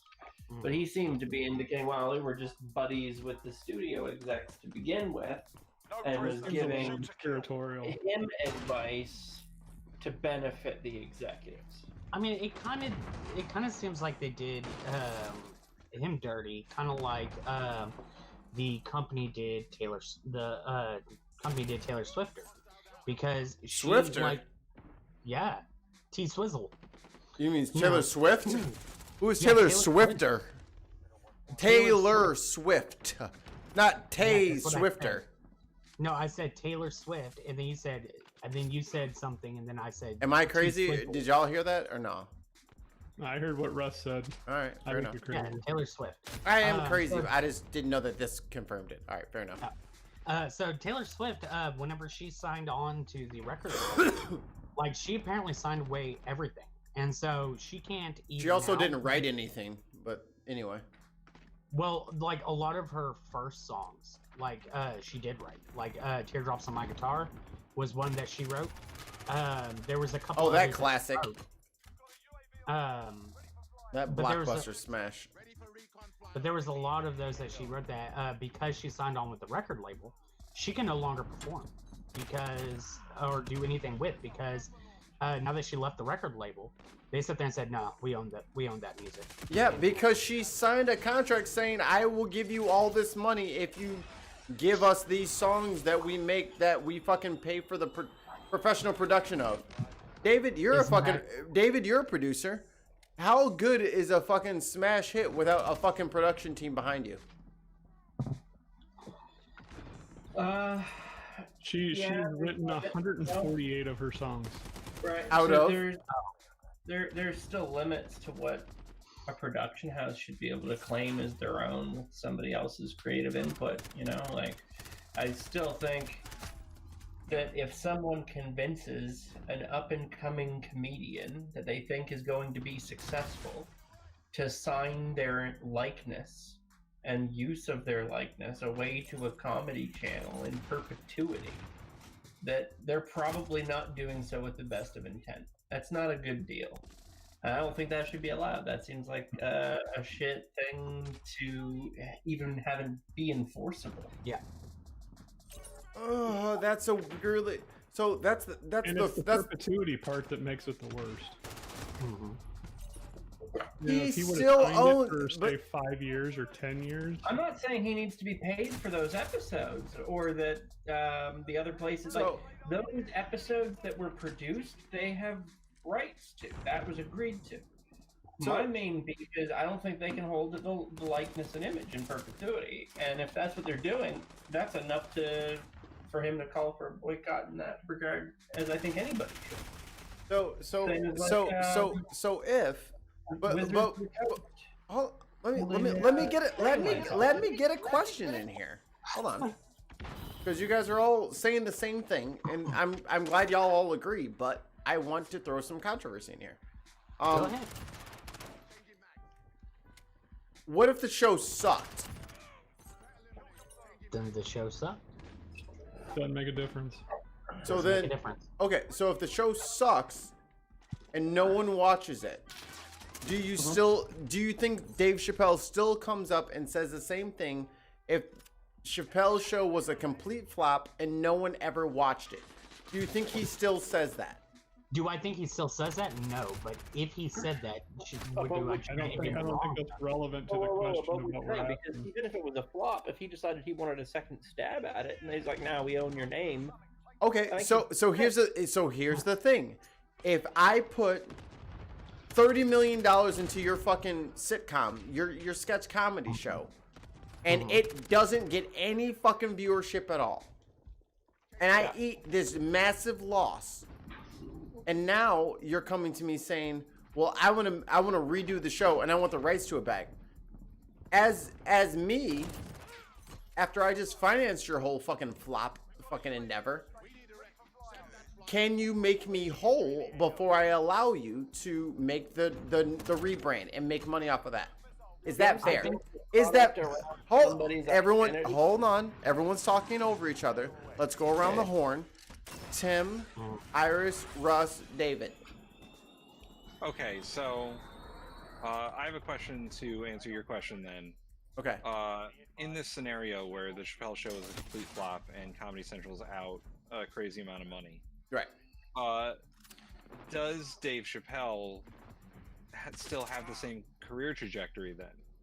Does he become as famous of a comedian as he is now?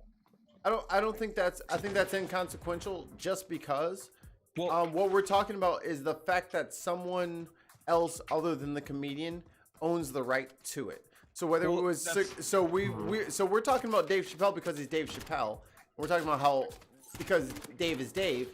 You know what I mean? So we're comparing everything to his trajectory that he's been on as of late. But what if he failed and then he wanted to redo the Chapelle show? What do we think about it then? That's the question. Yeah, and what I'm trying to get to is if he failed at the Chapelle show and he went on his own, how much rights would Comedy Central give him then? And would he have to go back to them? No, but my question was, does he have to make Comedy Central whole for what they paid for to get him his first show?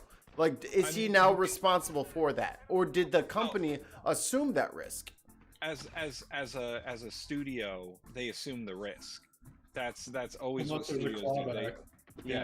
They assume the risk. There's no way that they're going to go like any show. Say it's a sitcom or like SVU. Let's say SVU failed in the first year, like Law and Order. Let's say it was a terrible flop and they spent millions and millions on it. They're not going to ask the actors and the producers and the director for the money back. That's Brisket Haggerty would tell them to fuck off. And so then why, if it succeeds, is the company now on the hook? On the hook for what? Yeah, what are they on the? Because Dave wants them to be on the hook and to pay him. No, I didn't say that. I said they're... No. Dave Chapelle. I apologize. Dave Chapelle said that. Not Dave again. It's Dave Chapelle. I'll say Chapelle from now on because I forgot. That's such a silly thing that I forgot about. The question becomes: did Comedy Central fulfill their end of the contract? I think they did. Okay, then they don't own anything. They don't owe anything to Dave Chapelle. They fulfilled their end. He fulfilled his end. There's nothing left. I think this is irrelevant to the argument because we're talking about the ethics of the contract itself. Yeah.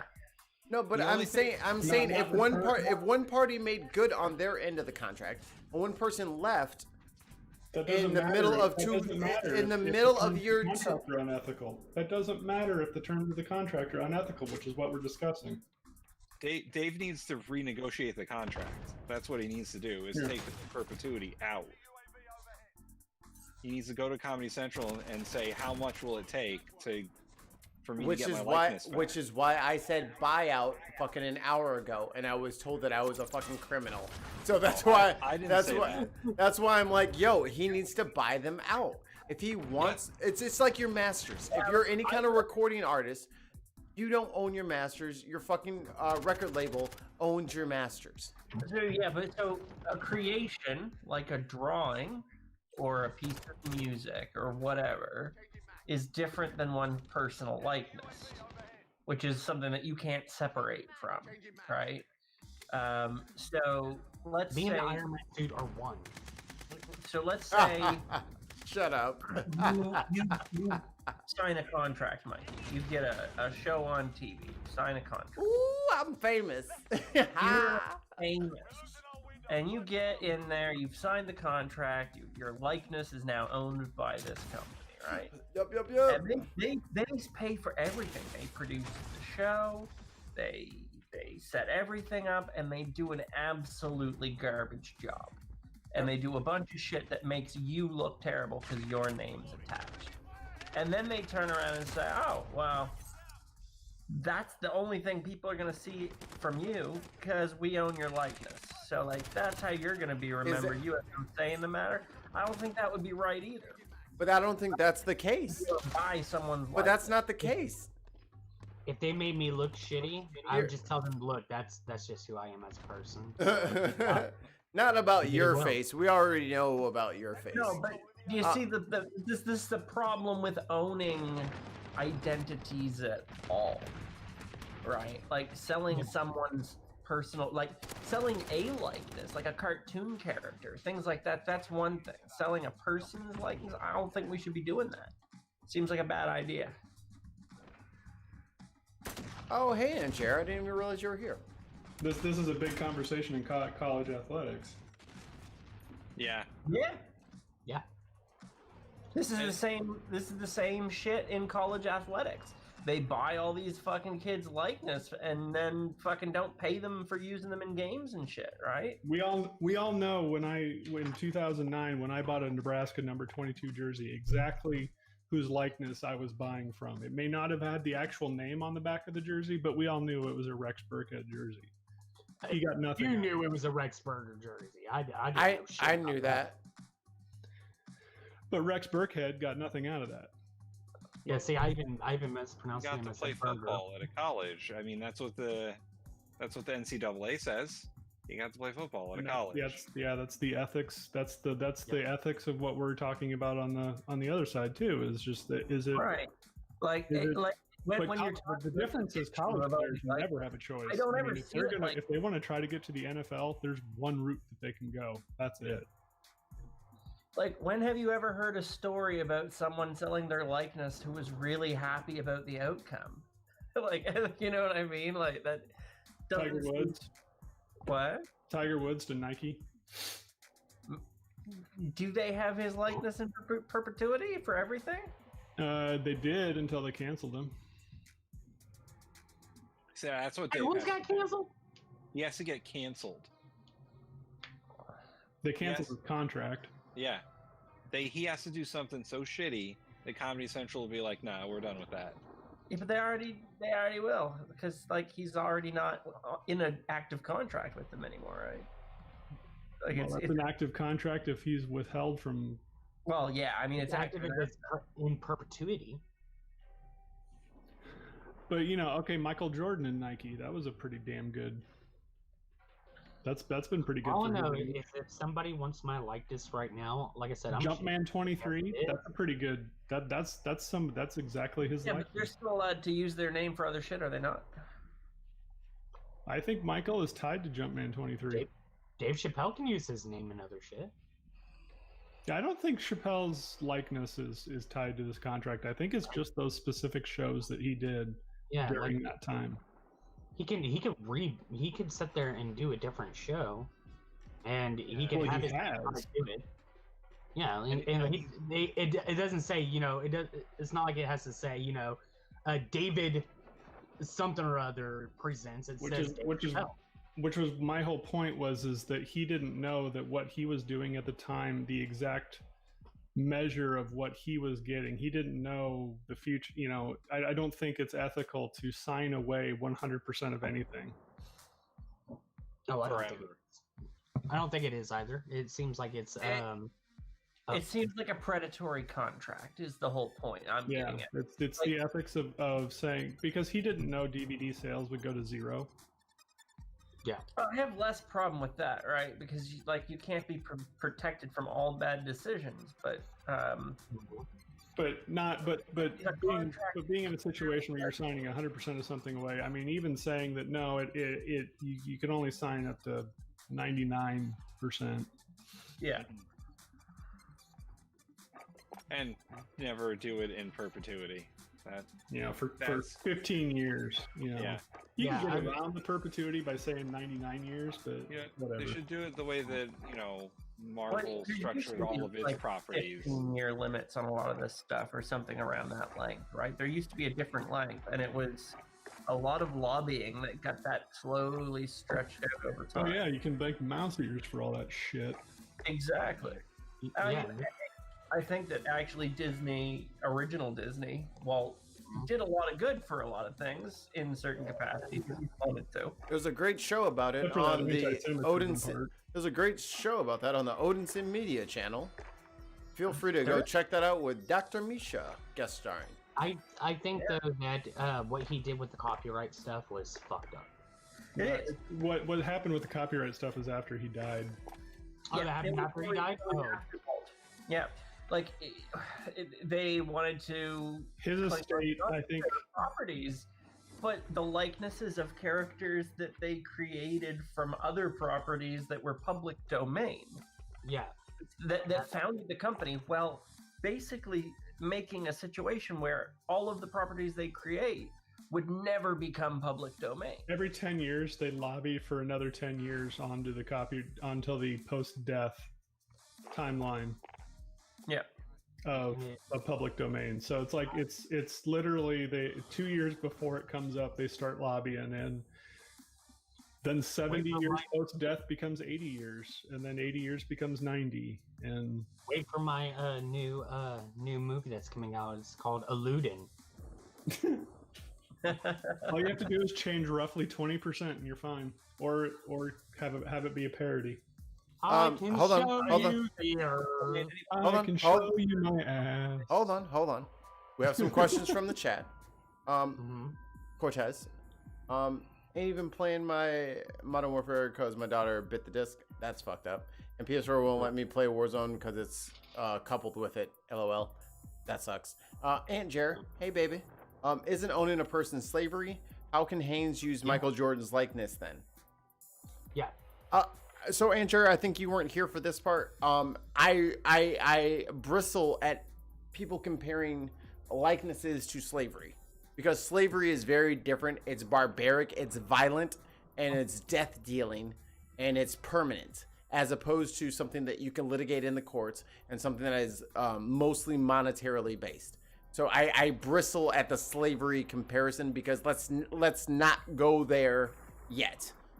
I don't think Dave does not own his likeness because it doesn't have the Jumpman logo on it or anything like that.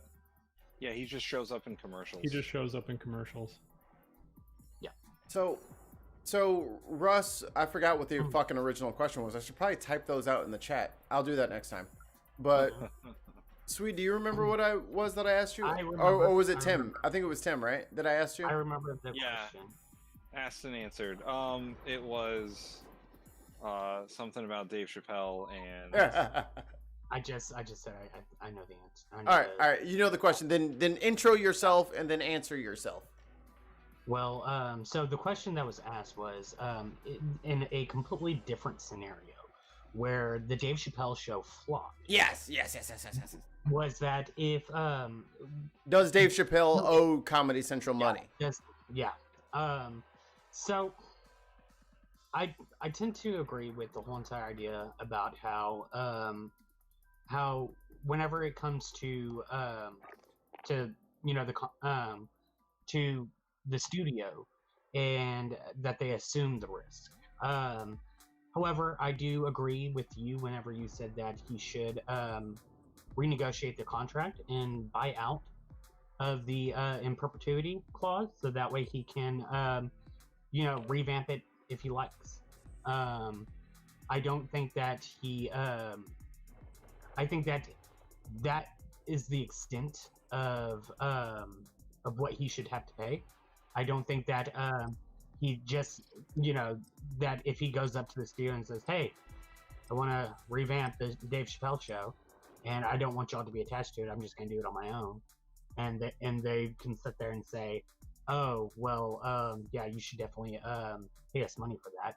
I think that he just needs to renegotiate the contract. That's about it. Is even if he has to pay, like, I don't know, a couple $100 million or whatever it is that kind of thing goes for, then I think that's what should happen. David. Yeah, I mean, he does, like I say, he doesn't own those episodes anymore. Those weren't made with his resources.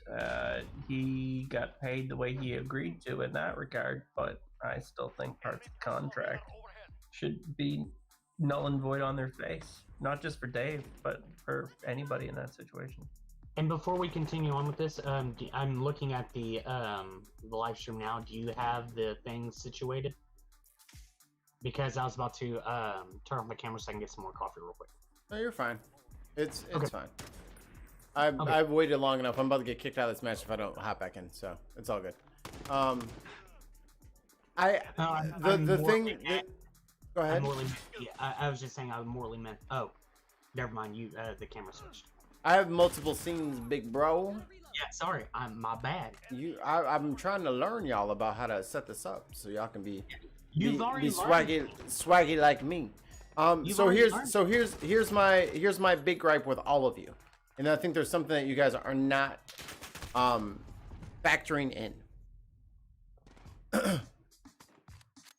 If I'm Comedy Central, and if anybody knows me more than 30 seconds, they know I'm not a huge big business guy. That's not my thing.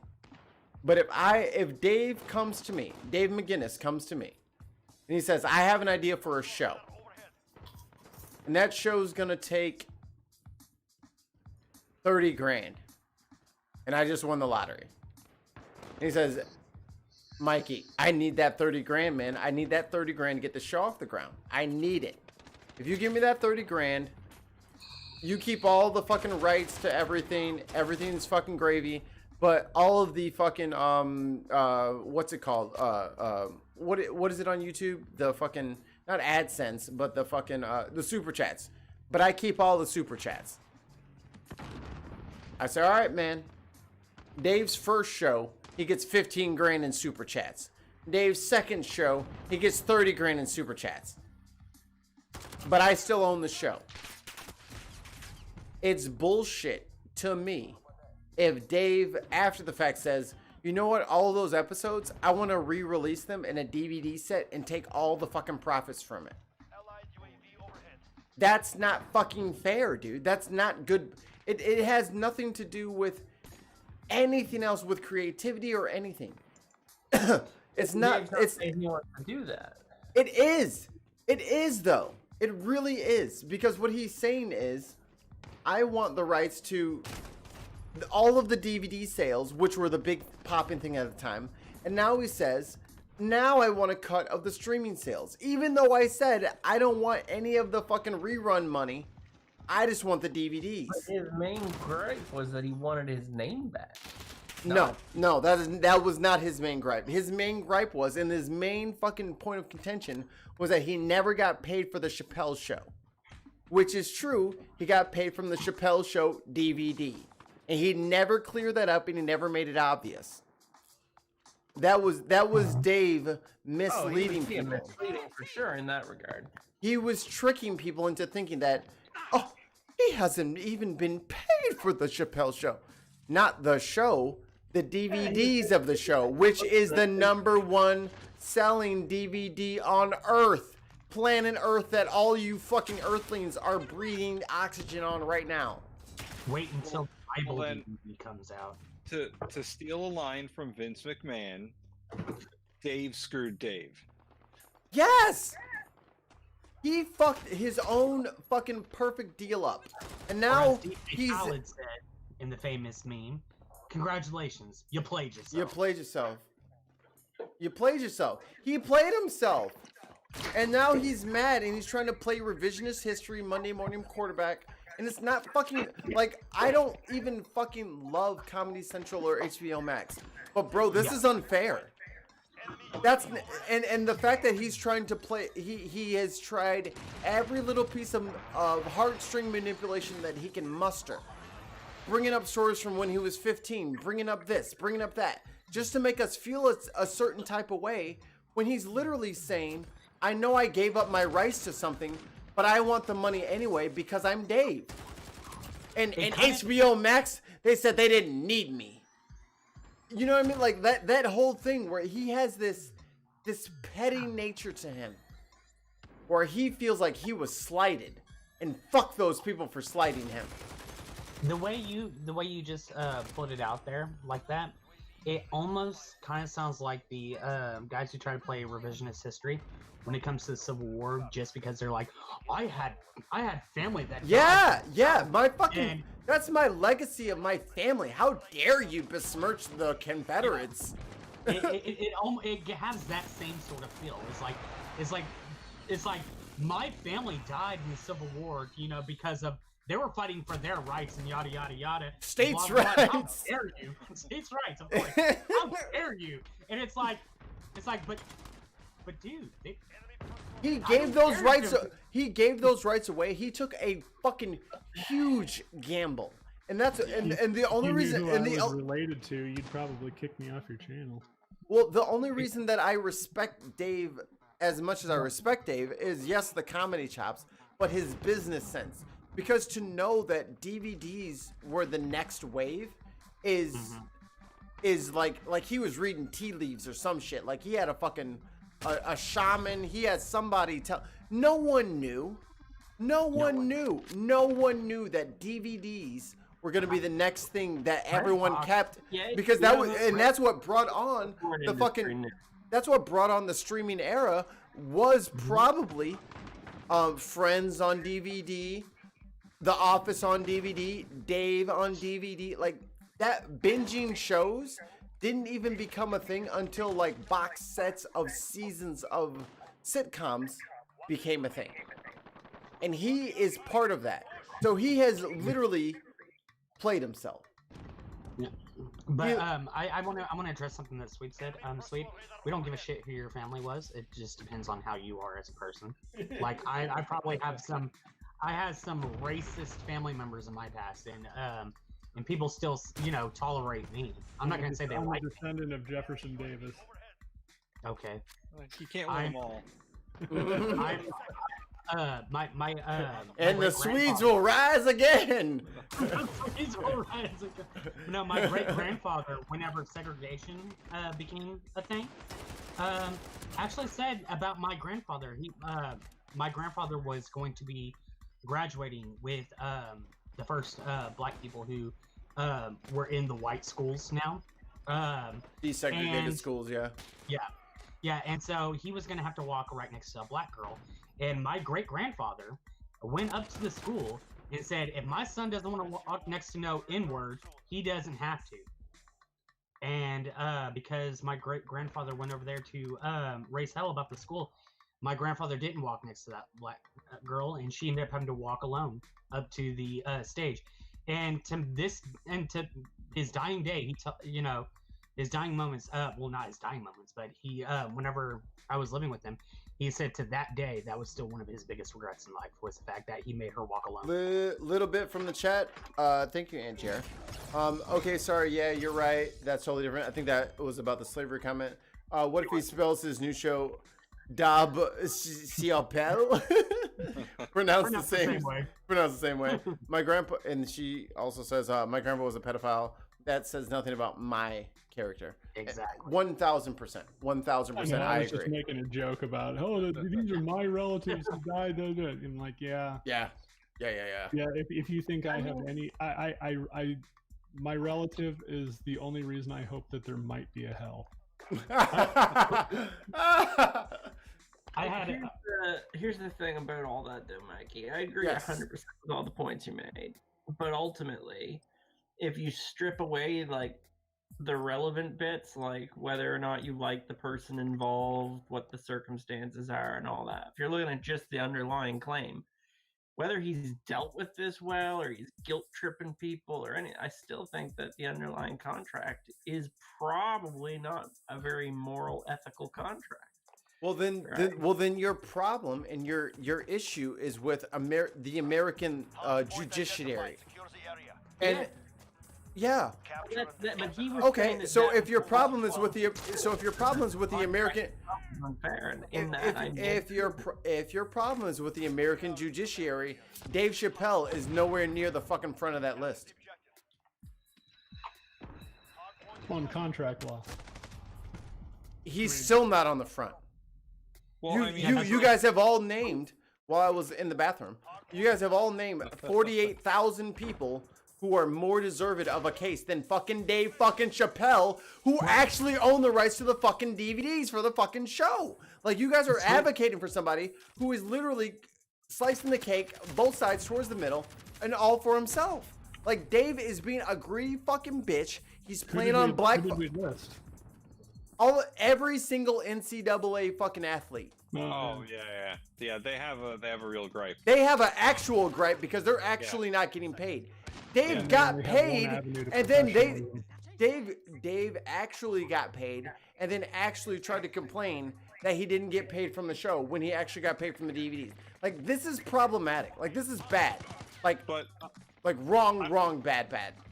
I would say to counter that though, like, if he wants to sue Comedy Central, he can sue Comedy Central. Like, there's nothing that's going to stop him from doing that. But he didn't want to sue Comedy Central. What he wanted to do was go out and slander Comedy Central because he knew suing would bring him no rewards. It wouldn't give him the result that he was seeking. Right. The judge would get up there and say, "So you signed the contract, right?" And he's like, "Yeah." And you know that the contract said that you were only going to get profits from the DVD sales, right? He's like, "Yeah." It's like, so what's the problem? And I'm more arguing about the ethics of the actual contract itself. The contract was unethical. The Comedy Central played him with the in perpetuity thing, and he thought he was getting a deal with the DVDs. But were we all saying this when Dave fucking first signed it? That's what, like, I don't want. It's the 100% in perpetuity thing that I have an ethics problem with in any case.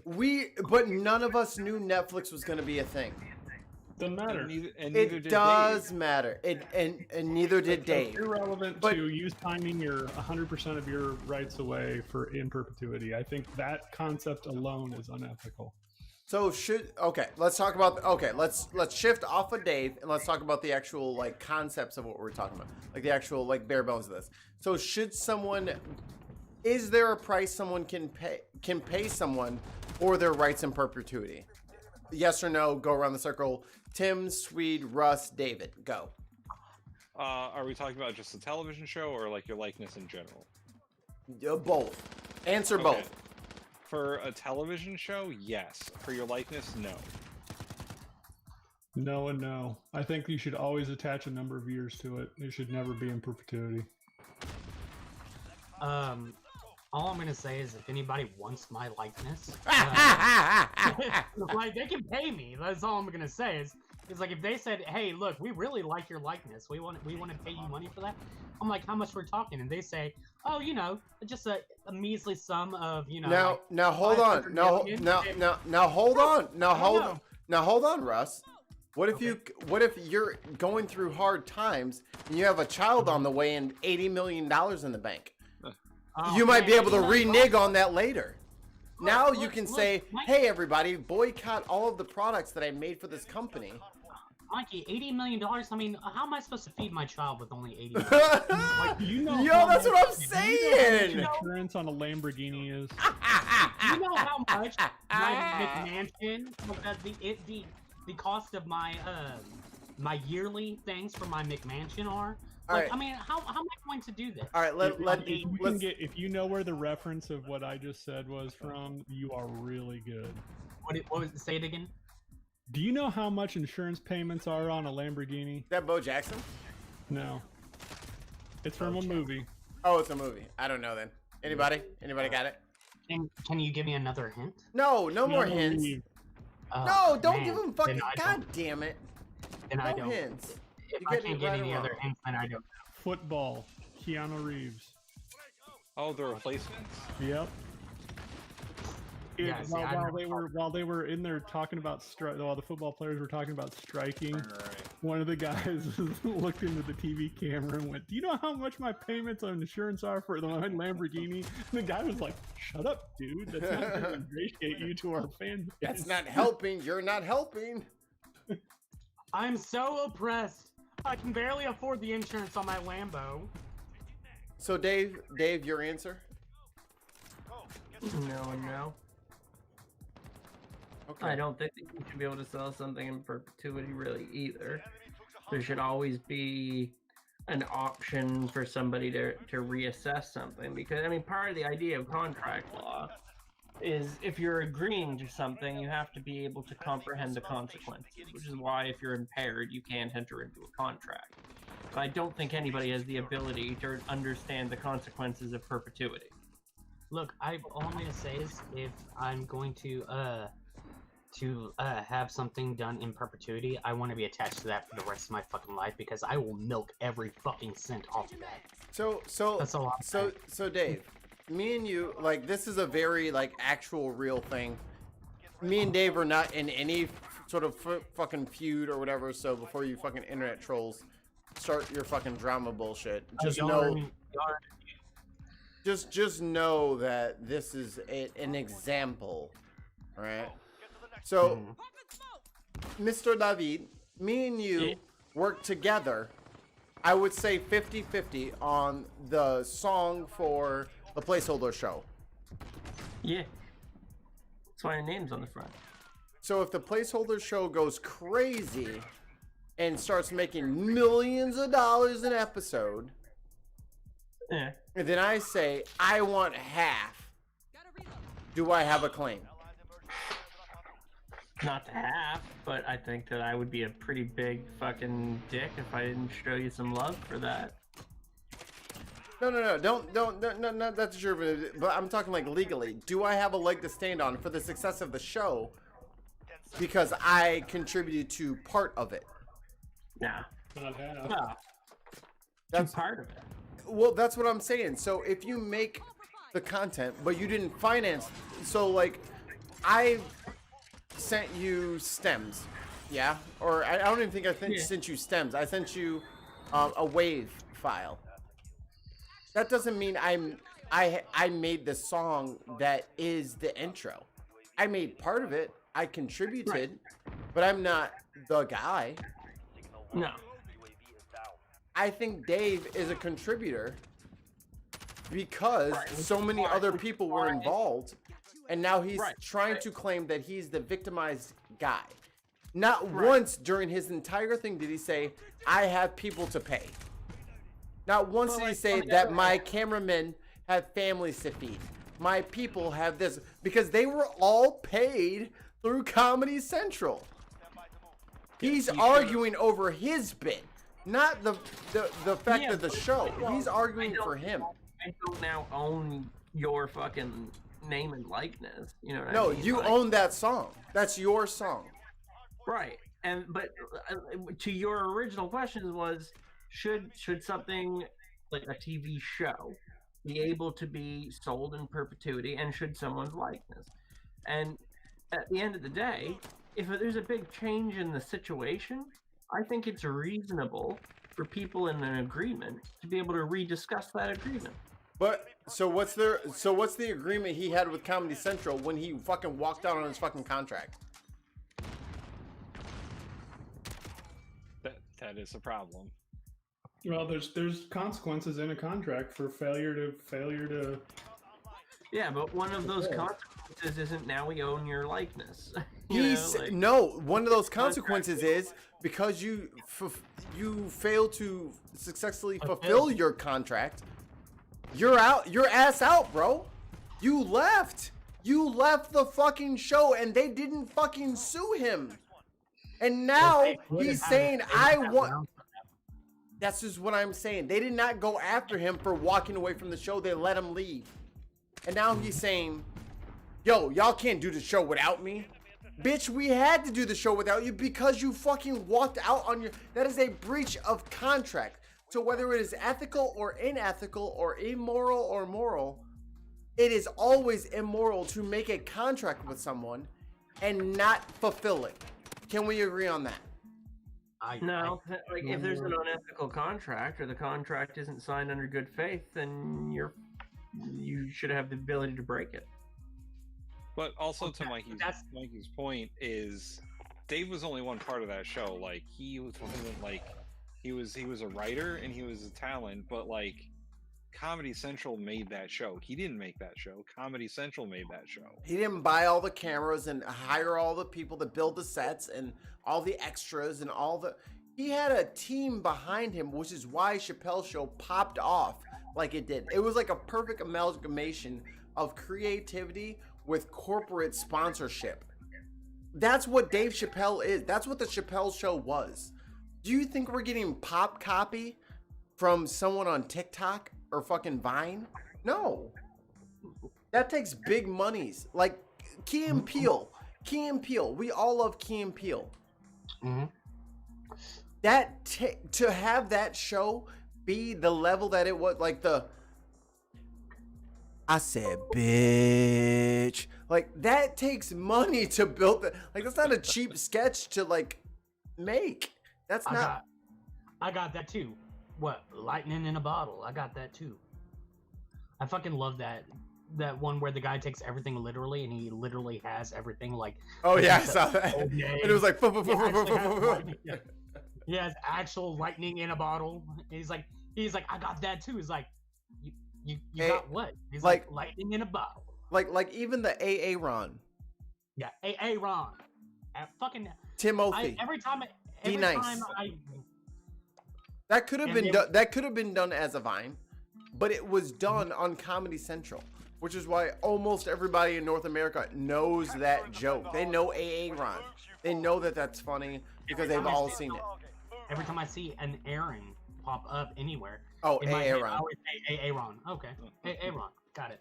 And yes, that was from the minds of Key and Peele. Mm-hmm. However, they also understand that they did it with somebody else's money. And that's something that I think artists need to get very, very comfortable with, and very, very, like, I think I'm a musician. I am very precious about all of my shit, and I'm very I like to shoot a lot of shit down, and I like to not do shit with people if I don't have 1000% control of it, which is why there's very little of my shit out there. Yeah, but it's hold your fucking horses. I'm sorry. I just wanted to give you props that you gave a song of yours to me. Yeah. I'll do it on my terms. You know what I mean? Like, I do it on my terms. But it's very. I want to say this now, Mikey. I want to say this now, that if I don't ever see me getting popping, but if I did end up popping off and getting some, I definitely show love that to people who help. But that's not what I'm looking for, and that's me. That's my artistry. That's how I show love to people. That's how I communicate my art. That's my own thing. I can't enforce that on everybody else, right? So my thing is, artists. I gotta go to bed. Bye, sweet. Love you, man. Appreciate you. Love you. I'll be the next to go in a few minutes. For sure. I'll be here all night long.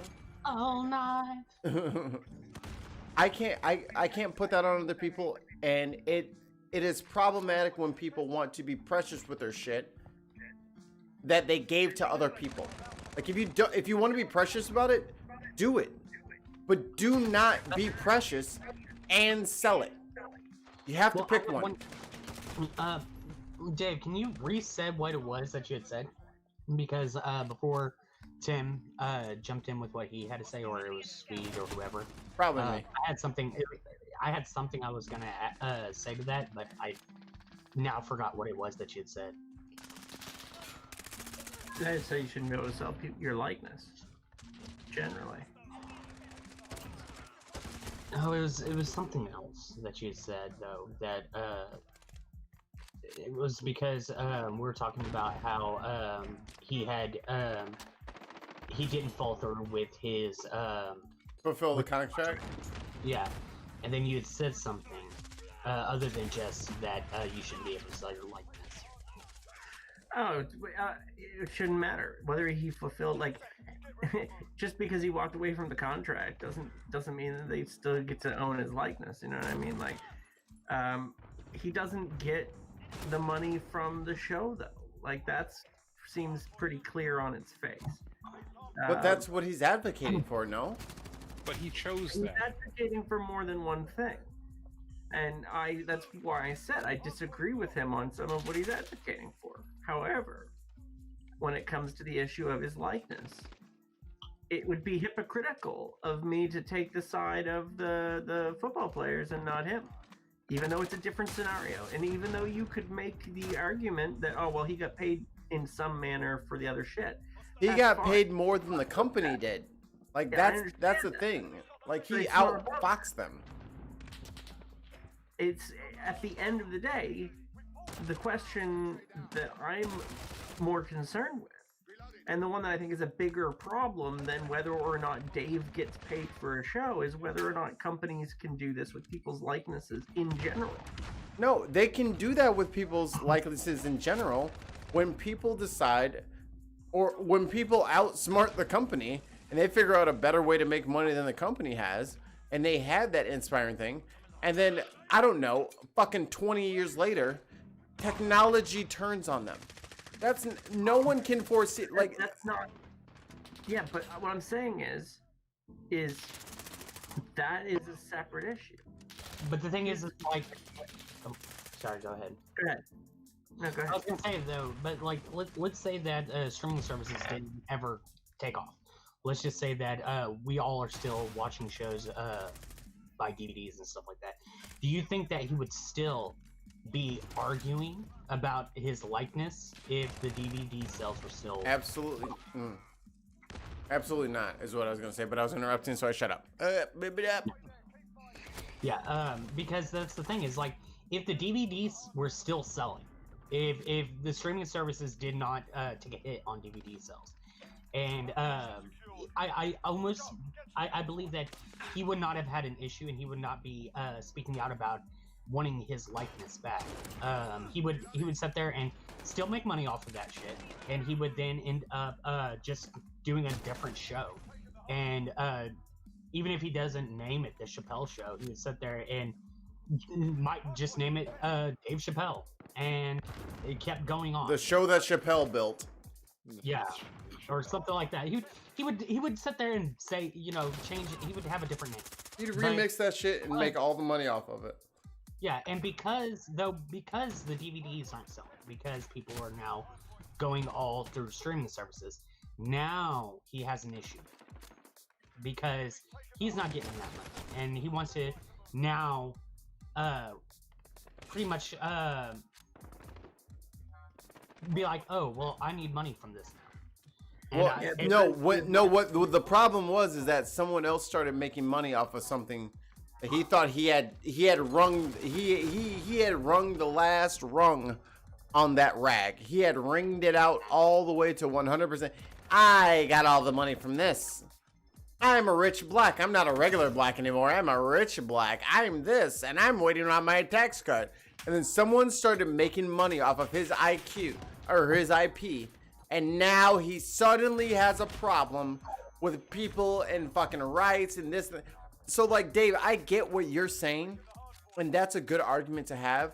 I don't think it applies to Dave because Dave is on some bullshit right now. So, yeah, but Mikey, let Dave explain. Let me ask you this, right? Like, there are lots of people who are at jobs where their employer treats them like shit, treats them unethically. Me. But they do it for the paycheck. When the money isn't there, maybe they don't take the same shit, right? Now, one could argue that when the money was flowing in, it was enough for Dave to overlook the fact that he was pissed about them. That's on him. No, that's a moral failing on his part. Sure it is. Yes. But that doesn't mean that that situation itself still shouldn't be allowed in the first, like that it should be allowed in the first place, right?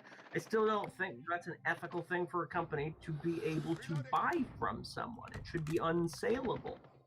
Okay, so here's the thing. So the company you live in a country where somebody can't have sex for money, but they can sell their likeness in perpetuity?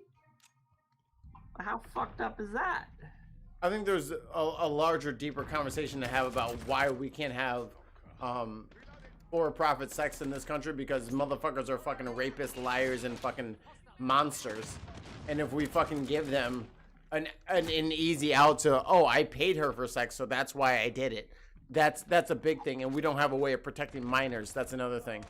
Well, I can make an argument. But back to what we were talking about.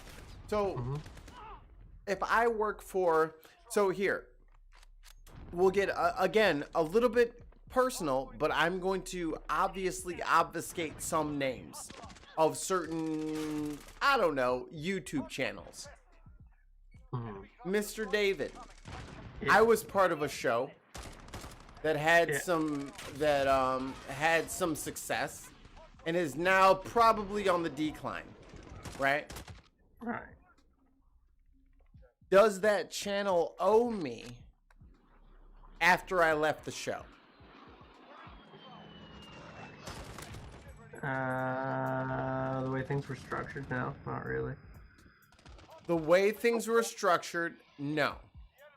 I agree with you. They Now- also don't now- own your likeness.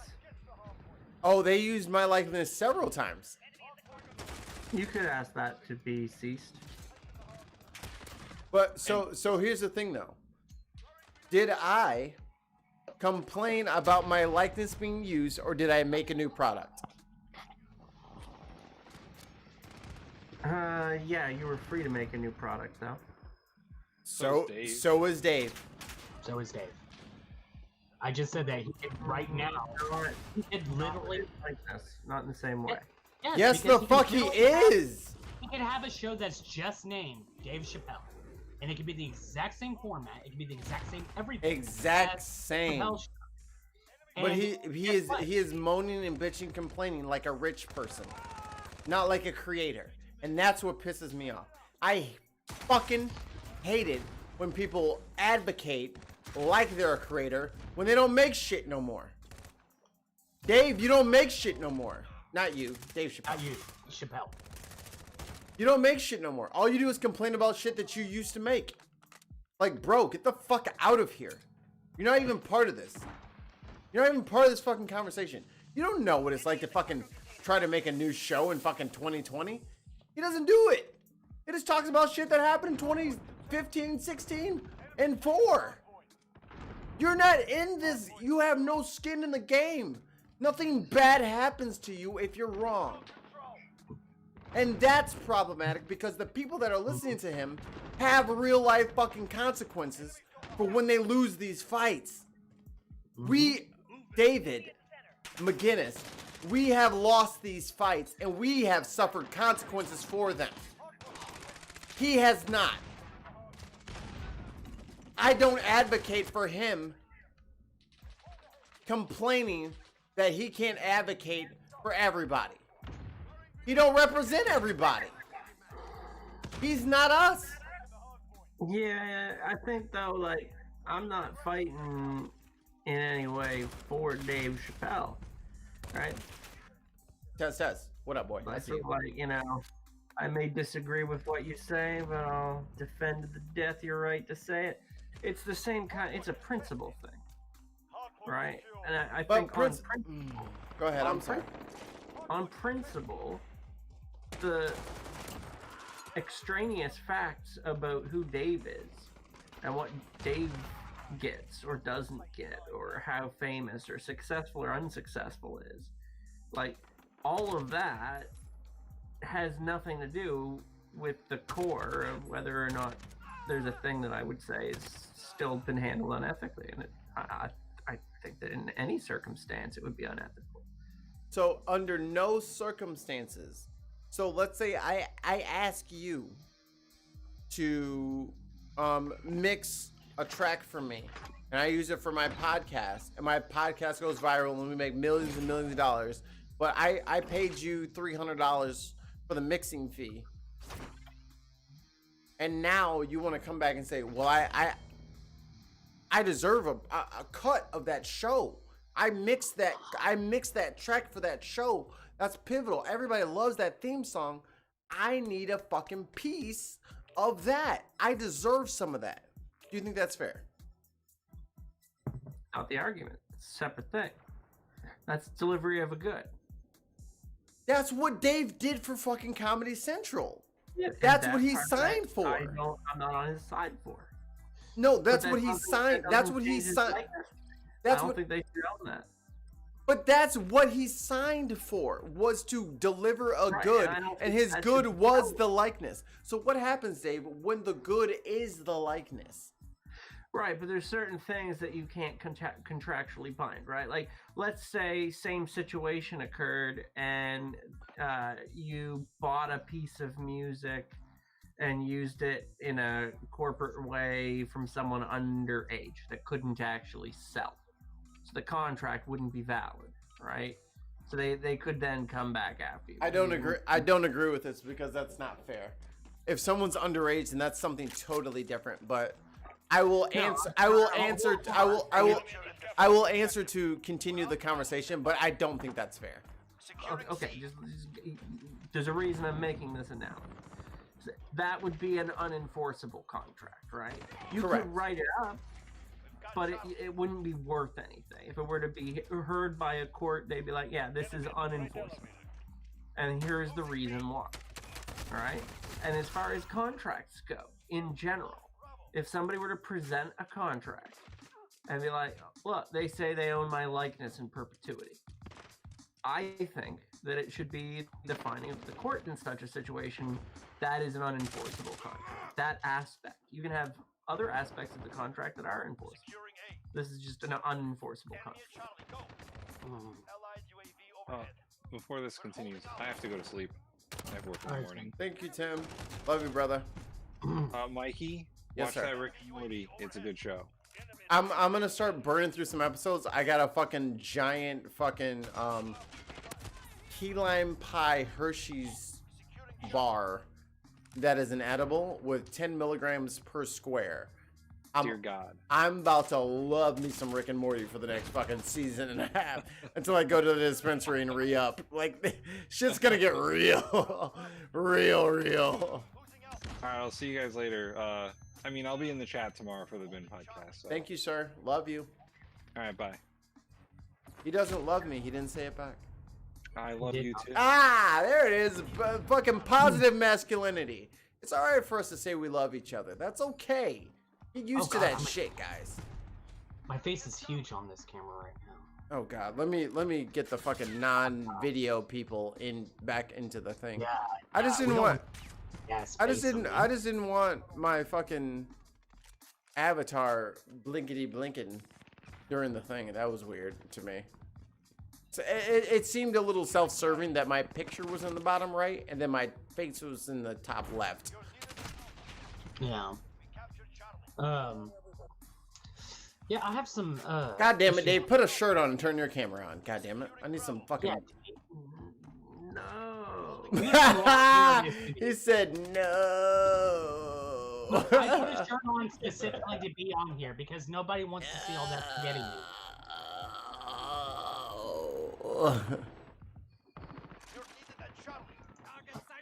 Yo, I wear V-necks at work. They gotta escort me out that bitch. Yeah, see, I've got all that spaghetti meat though. Taco meat. That's what they call that. Taco meat. We're talking about ground beef, essentially. Yeah, it's all the same. But yeah, I have some issues with what Dave said, but I don't think on air is the place to air that out.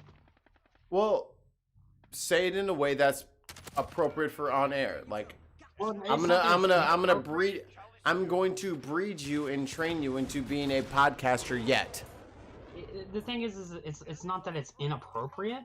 It's just that I don't want to start drama with it.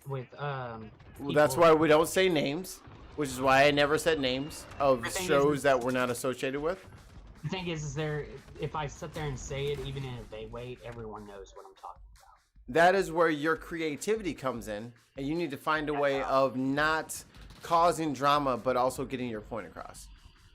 Yeah, no, that's going to be like virtually impossible. If only you were the frustrated atheist. If only. If only. If only somebody else other than yourself in the room cared about people trying to start drama. I'll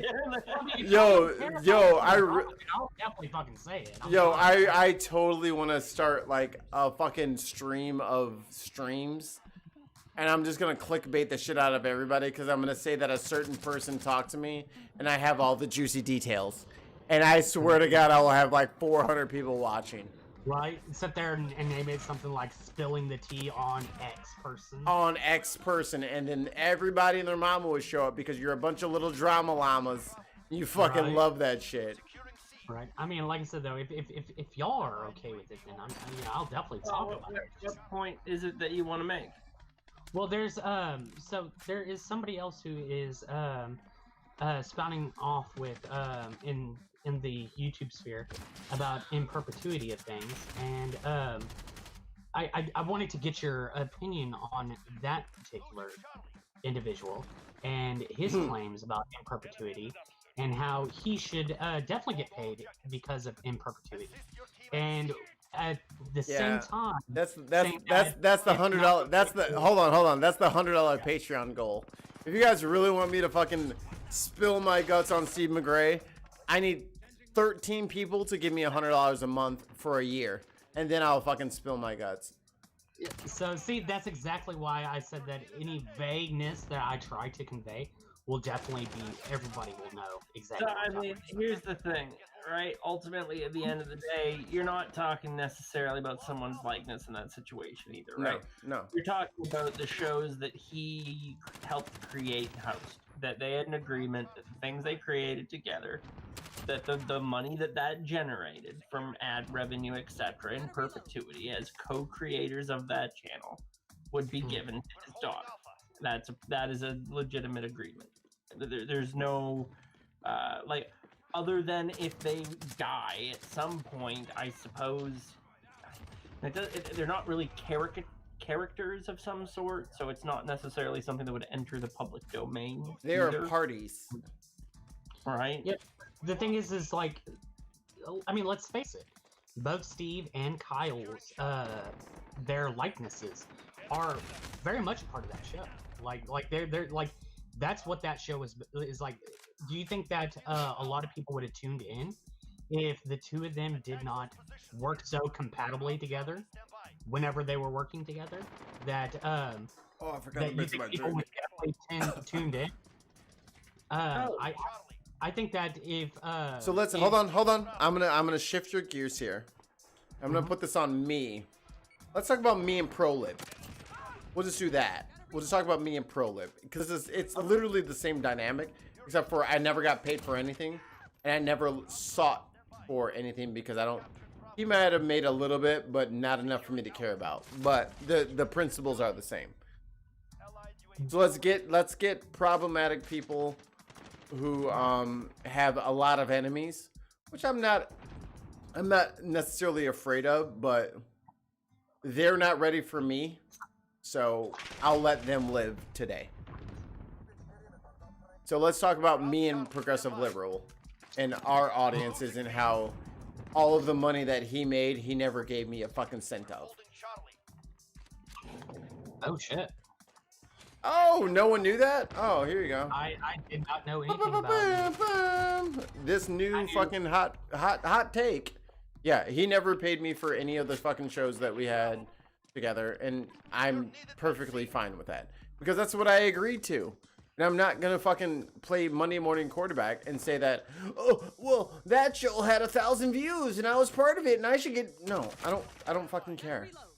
I made my own channel and I do my own thing, and I don't need somebody else to give me anything. I can create and facilitate my own community and everything. I don't need someone else to prop me up, and I will never ask for that. No. I wish Dave Chapelle had the same fortitude that I had. I wish. But him don't. Even though he's the biggest comedian on the planet. But did my answer answer your question, Frustrated? Well, can you repeat the answer now? Because I've been watching Mikey stream.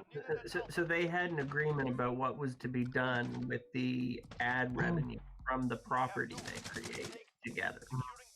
Right. But the property they created together was basically neither of them nor a third party owned either of their likenesses. Right, but the thing is like, it was still like, I don't, how can I put this? So the show, like, we can both agree that the show was basically surrounded around their likeness. Like, this was them being them, and the show, like, probably would not have been as successful if it wasn't them being them, and, you know, all the other extra work that went into it, right? Sure. Okay, so This is them being them. It's what they're getting money off of is them being them. And so he's over here wanting to be like you'll never hear me say that Kyle did not do Steve dirty. I will hold to that for quite some time. I think that until all of this finally dies the fuck out, that I will say that Kyle did do Steve dirty. Like, he did him dirty. This is not that stream. Find another topic to talk about. We're not going to bring that shit over me, over me. Yeah. You better change the gears in your transmission. But yeah, so that, that's definitely, You're not changing gears fast enough for me. The next words out of your mouth better be Dave Chapelle. Dave Chapelle. There you go. My man. But back to Steve. Oh my god, I kill you! Okay, Dave, you and I will talk about this later. Yeah, we can talk about it later, I guess. Yeah. What time is it? Oh, it's 1:36. I will go for another 24 minutes. So if anybody has any questions about the Dave Chapelle issue, Randolph, Aunt Jer, Randolph left. He's not left. He didn't leave? No, he's not. He's not gone. If you have any questions about the Dave Chapelle issue, or if you guys have any takes on the Dave Chapelle issue and his special on Instagram called Unforgiven, that's what I'm here to talk about, and I'm here to play these video games. So he has a special on Instagram?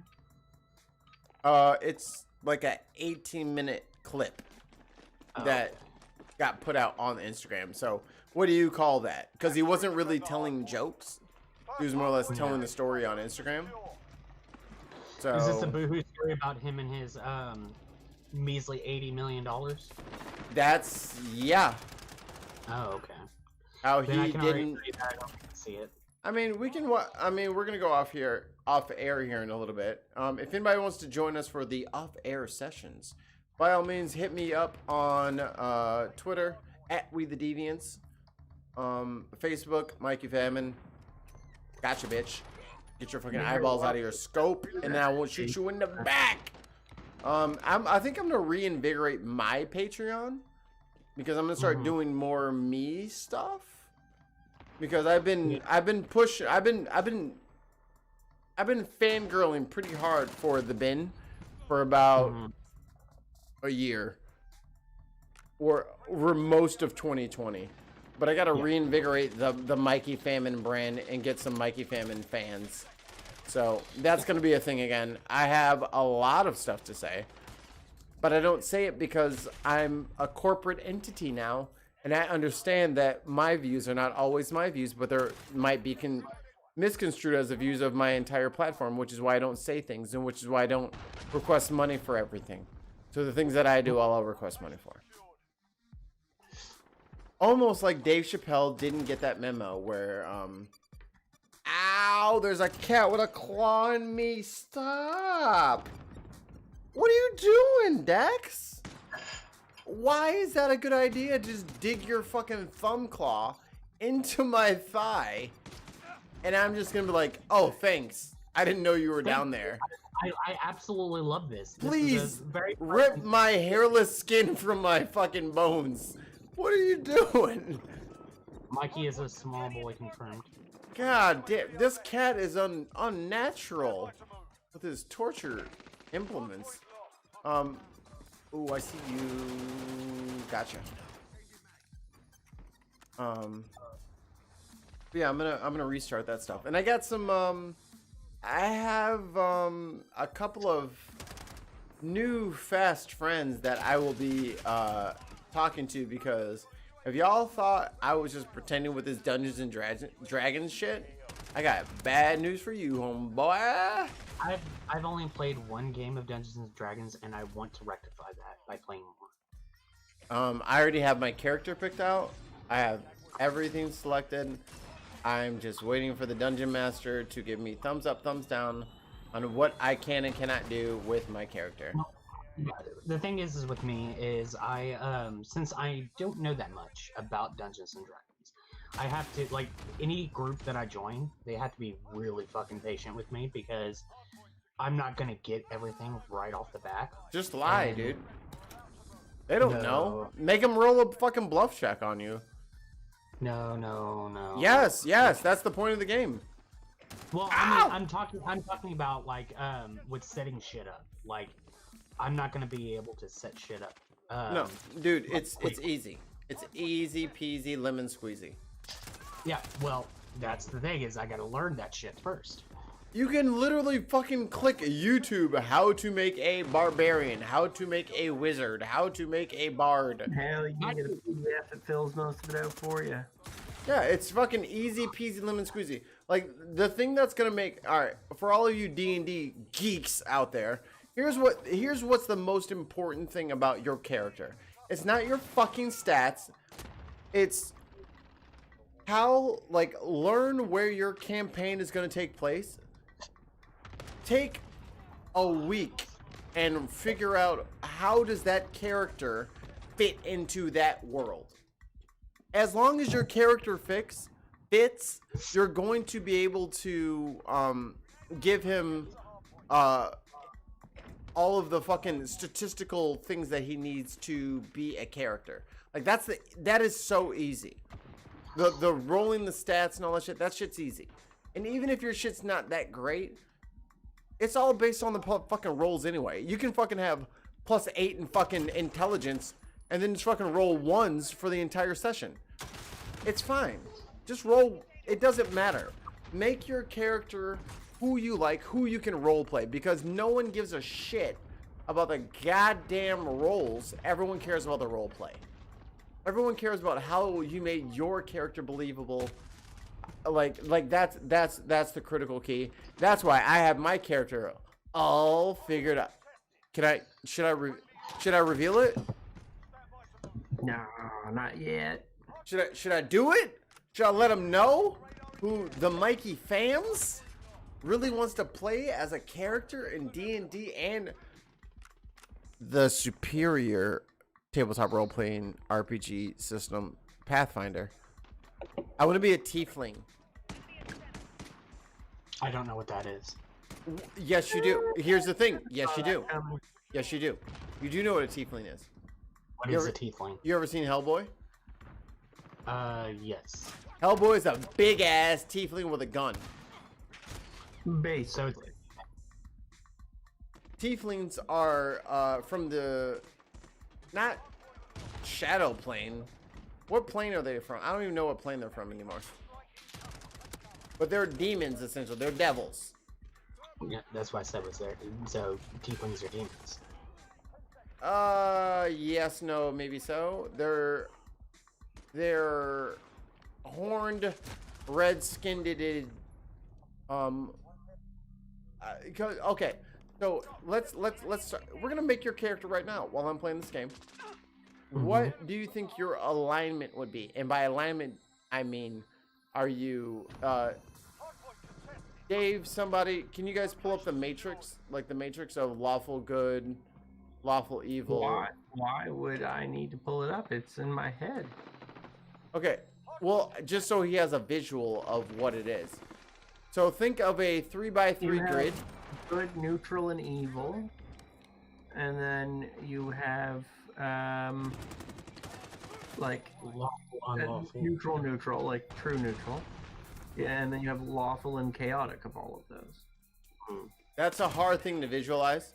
So let's start. I know what basically those are. So you know that thing. So yeah, someone like a tiefling would, I would say, be maybe lawful evil, lawful neutral. Like I'm about justice as justice is justice, and I'm willing to do whatever it takes for that to happen. That's where I'm at. Whatever it takes for good things to happen, I'm willing to. If I have to do a couple bad things to get the good things to happen, well, don't be bad, and then the bad things won't happen to you, and then the good things will happen. Would that be more like a Would that be more of one of the chaotic ones? Well, no, chaotic would be like, I don't care what happens, as long as it's good. But I have some sort of frame of reference where, But if you're willing to do bad things to make good things happen, isn't that like you not don't necessarily. You're not necessarily willing to do bad things to make good things happen. I'm not gonna stop bad things really happening not if I think it, if I think it's gonna be good. You may not value the law as if it is legal, it is good. I'm Whereas somebody out who's, for like, actual true- good. Yeah, like Real a good. neutral, like a lawful paladin would often like uphold the command of the realm as though that were the good thing to do, even if the command wasn't good, because the law is the higher service. Like not listening because it's listening. Not listening because it's the right thing to do, but oh, I've heard what you had to say. I don't agree with it. I don't feel that that's lawful. This is what's lawful. So then, so here's a question that I would like answered. The bald-headed chick from Black Panther. Nkoye. What would she be? Because she was all about protecting the law. Lawful good. Okay, so she'd be lawful good. So that's the thing about lawful good characters too. Is everyone thinks lawful good characters just like fucking I'm trying to think of like what was that Brendan Fraser movie where he was like the Canadian Mountie? Oh, you're talking about Dudley Do Right. Yeah. Everyone assumes that like lawful good is Dudley Do Right, but lawful good is no fucking exceptions. This is the fucking law, and we do this. There are no exceptions to this. That compromises their Yeah, sometimes those words judgment, right? Because they can't see past the edict, the edict. Because and when you're in a D&D world, sometimes the law is determined by the church, right? Or what the custom is of the tribe or whatnot, which may come into conflict with the law of another area. So her being lawfully good would be the reason why she's stuck by what's his name? Oh, dude from Get Out? I guess that so he would be neutral good. She would be lawful good. Yeah, but what I'm saying is that her being lawfully good would be the reason why she's stuck with him, because he's the king. And that is what the law demands. She has to follow the law. And so that's why whenever T'Challa's sister and mother were trying to like come with us, and she's like, no, I have to protect the king. Yeah, that's her job. So then Michael B. Jordan would be more like chaotic neutral. Or no, he'd be like chaotic good. Where he had a right, like he had some sort of semblance of rationale and logic to why he was doing what he was doing. But he did it in a chaotic, dangerous, violent fashion. So he would be chaotic good. Oh, let's do David, here's your challenge. Let's explain the whole matrices through Black Panther. I think lawful good. I don't know. I'm familiar with all the Black Panther characters to do that. I don't even know if we have 9, but we'll have to like remix some. So who would be top left corner? What is that? Good lawful? If we expand to the whole Marvel universe, this would be easier. Okay, let's go the whole Marvel. Let's go the whole Marvel so we can. All right, so in your head, Russ, this is if you have a one. What the fuck, cat? Get out of here. What's on the y-axis? What's on the x-axis? So if you think of like a phone dial, 1, 2, 3, 4, 5, 6, 7, 8, 9. So 1 would be lawful good. Who is lawful good in the MCU? David. Which is why I'm Captain America. Captain America is lawful good. So that's the top goodness and to the far left of lawfulness. and then on the right side is chaotic. All right. So who would you think is 2? So that's neutral good. Neutral good. Captain or Iron Man. Beast. Iron Man. No Iron Man. I think he's a good. So the reason I'm saying Iron Man maybe no. Like Iron Man could be chaotic at times. He did some pretty crazy experiments with some of his tech. So did Beast. But Beast also like fought through Congress to try to change laws. So he followed the laws. Professor X also broke some of it. So I also more in the middle. How about Professor X? Professor X. Well, let me say something real quick. Yeah. Beast also, a lot of the experiments he did on himself. Like for instance, if you take the fact that whenever all he asked for was for Mystique's blood, and then with that, he thought he could make a spoilers. He can make. Well, this isn't spoilers because this is movies that have been out for like fucking over 5 years. I've been talking on every show that I've been on that I'm just now going through all those old movies, but I just saw that one, so that's why I feel the need to say spoilers. But it's cool. So he sat there and he took some of her blood, and he thought that he can make a serum that would help them be able to pass as normal humans. And so he then used that serum on himself. He didn't sit there and say, hey, let me get somebody to experiment this on to see if it's okay. He said, I'm gonna do it on myself. So he did it on himself, and he ended up obviously changing his appearance to being blue. So the experiments he did on himself. Whereas Iron Man's suits that he did experiments on were going to affect other people. Yeah.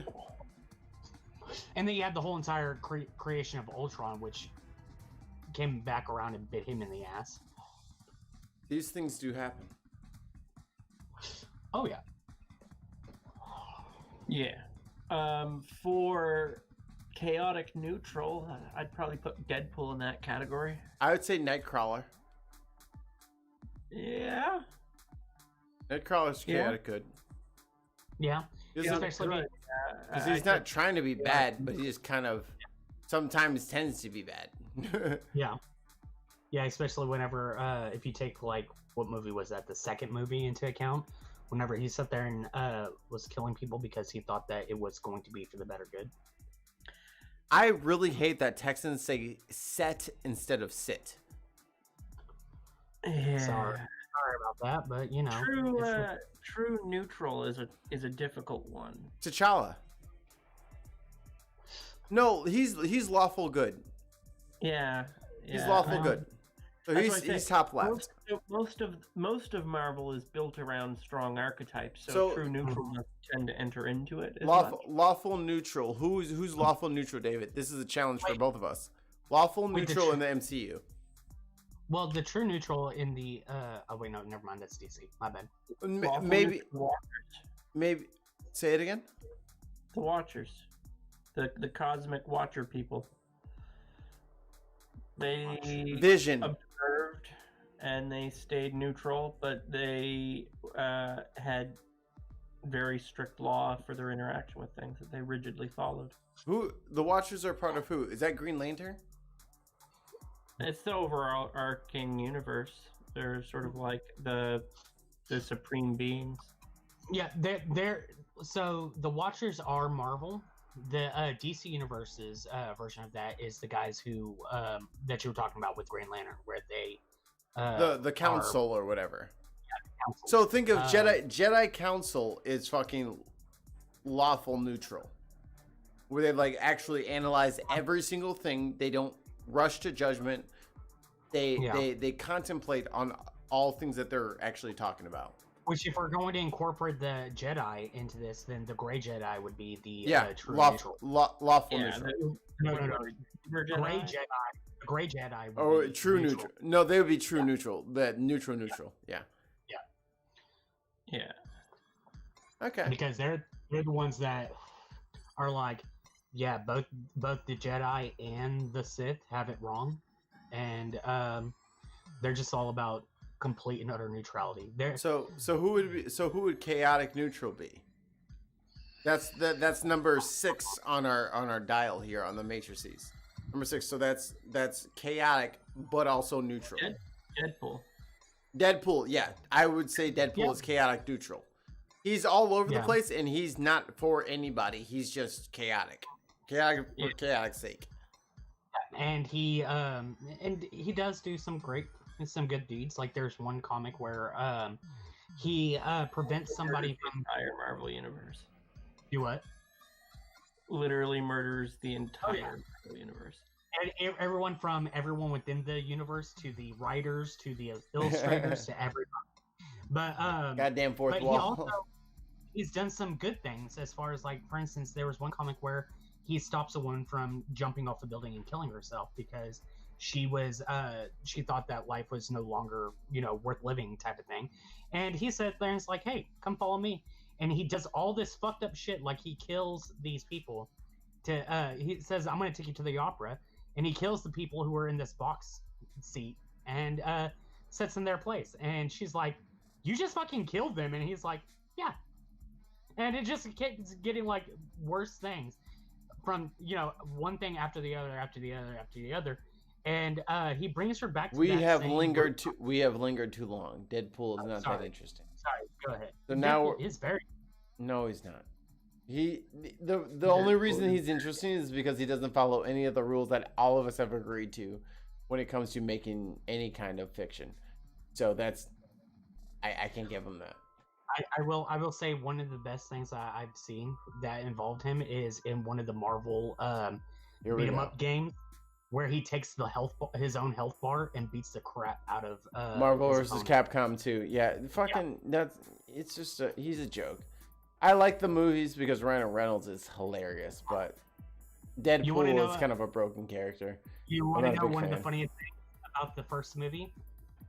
Is that in there, whenever he sits there and shows his face to Ajax, he sits there, yeah. And he said, "Well, no," he says, "Yeah." It's like no, he sits there. He doesn't sit there. He sits there and says, he sits there and says, "Hey, Wilson." He goes, "Yeah." He's like, it's like I got bit by a radioactive Chapelle. Well, in the actual comics, whenever Deadpool describes himself, he literally says it's as if Ryan Reynolds got bit by a radioactive Chapelle. And so I thought you said Chartan, and that would have been hilarious if that was actually part of it. If he got bit by a radioactive Chartan, because that is fucking the best thing that could have ever happened to me in my entire life. The easiest layup joke that I can make every week, and I really wish that was the truth of the matter. You can always say it is, and then whenever he's like, "Did they really?" You can be like, "Yeah, sure, probably." Does he know that if we all agreed to it, would he know we're lying? He's not watching right now. He's asleep. It's fucking 10 a.m. over there. There's no way he's awake. Yeah, I don't know. He's probably definitely not watching this right now. No, he's fucking probably raiding the chicken coop next door.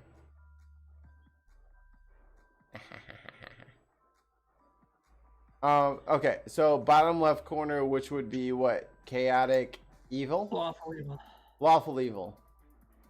I think for me, when it comes to like Pathfinder and D&D, that's giants and ogres, where they have like demons or like all these like.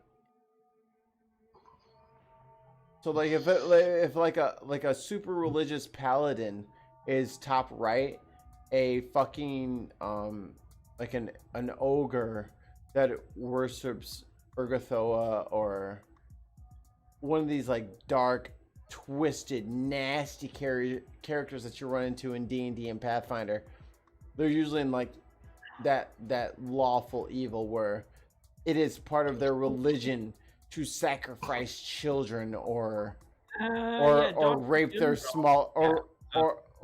their smaller children, their smaller siblings, like ogres and giants in fantasy realm. You get into like the tabletop shit, they are the most depraved, crazy races that you'll ever meet.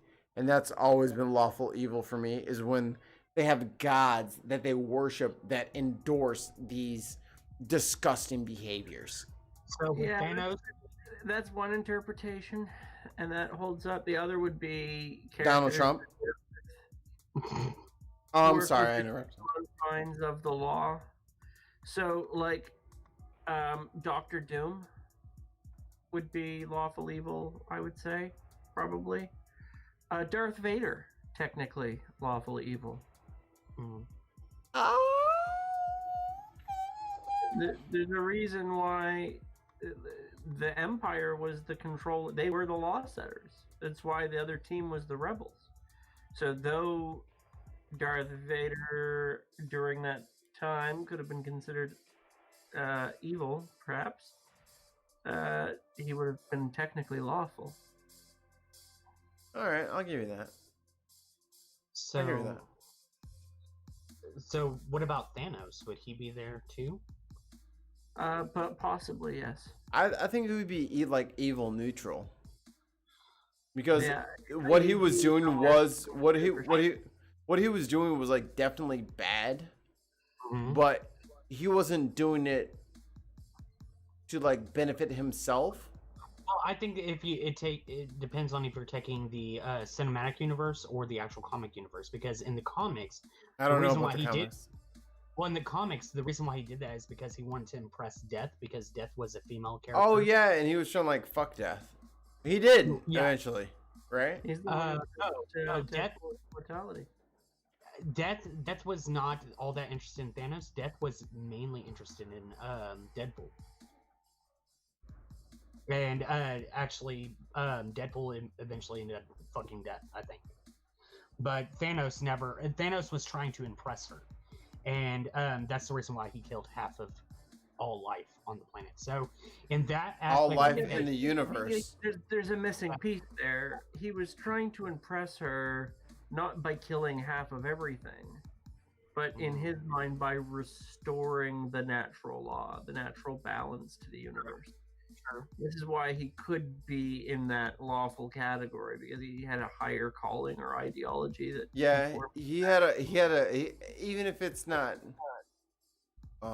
legitimate or valid, it was a ultimate goal that he was trying to reach, as opposed to somebody who is just like, and I will eat the flesh of every halfling. Like, that's different than Thanos, because Thanos wasn't like, I'm going to hurt people so that I can lick their fucking earlobes. He was like, Yeah. I'm going to blow people up and murder them because that will make the rest of society better. In his Yeah. head. in his Yeah. But Which, hey, I mean- we're all the hero in each one of our stories that we will retell to our great grandchildren. Which, I mean, if you were to look at like chaotic evil, you'd probably be looking at something like Carnage. Oh yeah, Carnage, definitely. I don't know the difference between Carnage and Rampage. Is that me? Carnage is a symbiote. It's like the red symbiote, like Venom. Yo, Venom's not Carnage? Hi, Dexter. I know you want to be in the stream. Here you go, buddy. In fact, Venom becomes a good guy eventually. Yeah, Venom. Pussy. Venom. In certain stories, depending on what's going on, he teams up with Spider-Man in order to stop, a greater evil. Whereas Carnage is just pure rage and evilness. Good times. Yeah. Part of the reason is that Peter Parker was the first person that Venom imprinted on, so there's like a little bit of the good there, whereas the first person that Carnage imprints on is like a serial killer or something. Yeah, and that's the thing is like the only reason why Venom does become evil is because of Peter Parker's rejection of Venom. He imprints on them and he does good with him for a while until the rage takes over, until the anger takes over. And then whenever Peter Parker realizes I'm doing horrible things, he rejects Venom, and Venom gets so butthurt about it that whenever he attacks onto Eddie Brock, just that and added on to the fuel of Eddie Brock's anger towards Peter Parker as well, it's just like a perfect matchup. It's like, hey, we hate the same guy. I think his actual character name was Foreman. Foreman. Eric Foreman. Like that's literally like a more what is the word? A confident Eric Foreman is basically what who played in the Spider-Man. No, Eddie Brock from the third movie. That's Franco, right? No. Franco was Goblin. Yeah. Eddie Brock was in the third movie. Eddie Brock was a rival photographer, and what ends up happening is whenever Peter has the Venom suit, he ends up really like pretty much showing that one of the pictures that Eddie Brock quote unquote took was photoshopped into making it look like Spider-Man was doing something bad. And so he pointed that out and showed everybody, and it ruined his career, and it also ruined his love life with MJ. Gwen Stacy.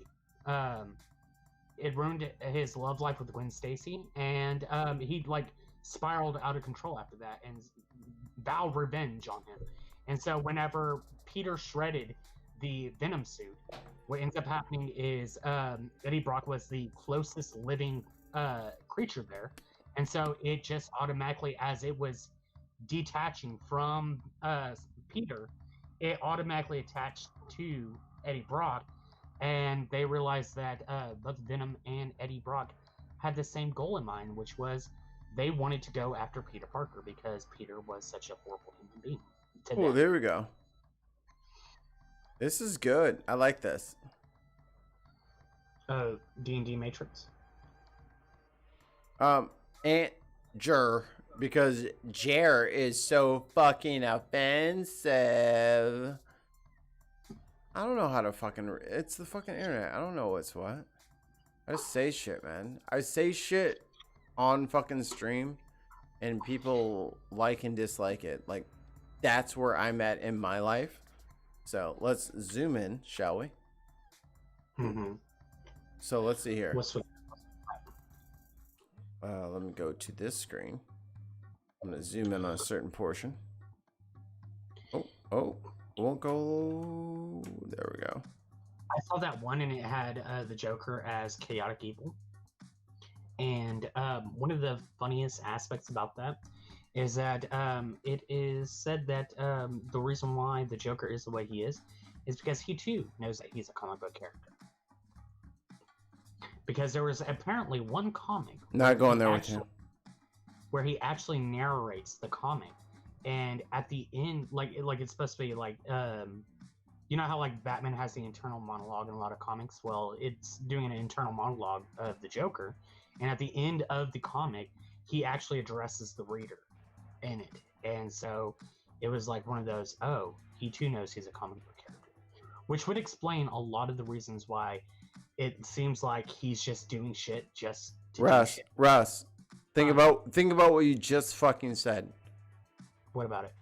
No, stop it. Think about what you just said. Now stop it. I'm a huge Batman fan. I mean, it's bullshit, Russ. Stop it. What? You're better than that. Don't let them fucking trick you. It's a fucking pseudo fucking. It's not even a fucking theory. All right. It's not even a real fucking thing. How is it not a real fucking thing? It was an actual comic book. Who makes the comic books? Other fucking nerds. We can't trust ourselves to be the own fucking referees for our own fucking genre. Stop it. Well, that's the thing, is like whenever it comes to comic books, because there are, in both Marvel and DC, there are different universes. That is definitely plausible in one of the DC universes. It's not. Dude. Just like there's a universe where instead Russ. of Russ, wait, you're out of control. You're out of control. Let me finish. You are losing your shit right now. I am losing my shit. Now. There's one where what ends up happening is that instead of Bruce's parents dying, it's Bruce who dies, and Thomas Wayne ends up becoming Batman, while Martha Wayne ends up becoming the Joker. Listen to what you're fucking saying. Like, stop it. Is the Flashpoint Stop paradox. it. We're not. bro, we're not gonna get into fucking paradoxes right now. Relax. I've been warning you that you're getting to that point, and now I have to get violent with you with my words. No one has the time to argue paradoxes right now. All right, so let's look at this. Let's look at this. All right, here we go. So lawful good, Superman. Yeah. Neutral good. Does anyone know who that is? I can't zoom in, or else it fucks up the whole thing. Let's see here. Where did you find that at? And maybe I can look on mine. It is here. I'll put it in the fucking what's it called chat. Okay, good. That way you can read them because I can't even fucking enlarge them without the world ending. Let's see here. Let's pull this bad boy up. Let's see here. No, I just want to look at it. I don't want to continue to Pinterest. You're gonna continue to Pinterest and you're gonna fucking look at it with your face. Oh my gosh! Continue with email. So I'm just gonna point out the ones that I can notice. So lawful good is Superman. That makes sense. Chaotic good is V from V for Vendetta. Lawful neutral, Captain Jean-Luc Picard. Chaotic neutral, Captain Jack Sparrow. I don't. Is that Treebeard? I can't tell who the fuck that is. For true neutral. Where? In the very center. Yeah. Who was Treebeard? Like, what was there? The Ent from Lord of the Rings. Oh yeah, I don't remember a lot of Lord of the Rings stuff. Okay. Lawful. Treebeard would pretty much be true neutral. Lawful evil is Darth Vader. Neutral evil would be Xenomorph from the Aliens movies, and then chaotic neutral or chaotic evil would be Heath Ledger's Joker. That's pretty spot on. Yeah, I would say so. It's that one's pretty good. If one of you fine fellows can post that link in the chat that I have posted somewhere. I would, but I'm not a mod. God damn it! I don't even have the fucking YouTube thing going right now. Yeah, I'm not in YouTube at the moment. Well, I have my YouTube set up on my other screen. It's just that I'm not a mod there. I heard what you said. I'm trying to get to it so I can fucking mod you, dickhead. I'm doing it. I'm doing what you asked, and you're yelling at me.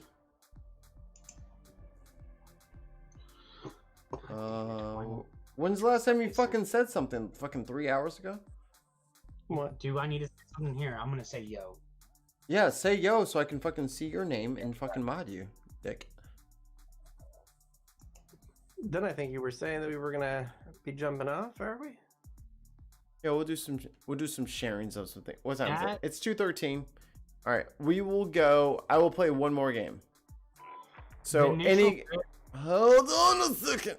So all of you good fine folk. Any last questions? I'm gonna do my shilling now because as soon as this game is over, I'm ending this stream and I'm gonna continue talking as if I didn't end the stream. So please, please, please. I'm associated with several peoples. Please go check out Frustrated Atheist. He has some content, and he's going to put that in the chat right now, or in the private chat, and then we will post that in the real chat now. Check out David McInnes on Odinson Media. That's a cool thing to do. I am a producer for Neil the 604 Atheist. Check out his content. Good shit. And True North Talk, their call-in show, which will be starting at the beginning of next year. Check that out. I'm one of the founders and producers for the Bin Podcast, my flagship dumpster fire that I claim captain of. Come check us out tomorrow at 8 p.m. GST, 2 p.m. Central Time. You can always hit me up on Twitter at WeTheDeviants. If you want to give me and all of my entities some money, which always trickles back down to me, patreon.com/Neil the 604 Atheist, the Bin Podcast, and Mikey Famine. So if you guys want to give me stuff, by all means give me stuff. I appreciate it. I like stuff, and I like being able to contribute, like, real shit. 90% of the shit that I get from other people, I give to other people. Because I like to spread the wave, and I want to get this fucking internet economy strolling, and I encourage everybody to do the same if you're in the same position. So, yeah. Indeed. All the money that I get from Patreon, I real give quick, to other I do believe that people. the guy, I do believe that the guy that is in the top middle is Captain Michael Reynolds from Firefly. Cool. Never watched that show. Yeah, because Get out of here, cat. here, if I let me move this over to my no, not that one. Fuck that one. This one. Where'd you go? Here we go. I'm gonna move that over here to that screen and get back over there. Aunt Jur, why don't you say that one more time? Say what you just said to me one more time in the chat, and look what happens to you. Look at what happens. Everybody wait 8 seconds for her reply. Okay, if you can go ahead and share my screen real quick. Sure. Because that looks like the same exact gun that's in the neutral, and it looks a lot similar to this guy here, who is Captain Michael Reynolds of the ship known as Serenity from Firefly. All of those words sound very familiar, especially in that order. But I'm not familiar with any of them. So I watched a little bit of Firefly. It's actually not that bad of a show. It's pretty good. It had a couple of seasons, and then they did Lawrence Fishburne's wife is in it. Oh, is she? The black chick is Lawrence. She's married to Lawrence Fishburne. Let's see here. Is this the cast? Oh, it's of course not a zoomed in picture of the cast. Her? Right there? Motherfucker, I don't know. I'm fucking getting shot at right now. You're not paying attention, my bad. So then that's probably her. Does she look like a bullet? Because that's who's coming at me. She does not look like a bullet. But yeah, no, this definitely does look like him. So, you'll know him mainly from that GIF that I showed that David can see. But yeah. He, Yeah, I wasn't a big Firefly person either, really. You weren't? Yeah, well then, like I said, you'll know him from that meme. Or that GIF.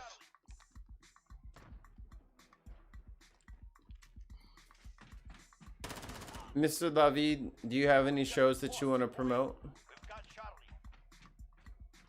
Me and Ansgar are working on some stuff. We'll have a new episode of Gothic Puppet Peter soon. That'll be fun. And I think we got some stuff coming up soon. We just did one on dinosaurs that was fun. People haven't seen it. Yeah, I was totally in the chat for almost that. I was in there for like 98% of that show, and number one, weird. I didn't see you. There was this like. You were lagging like cray. Yeah, I don't know why. Yeah.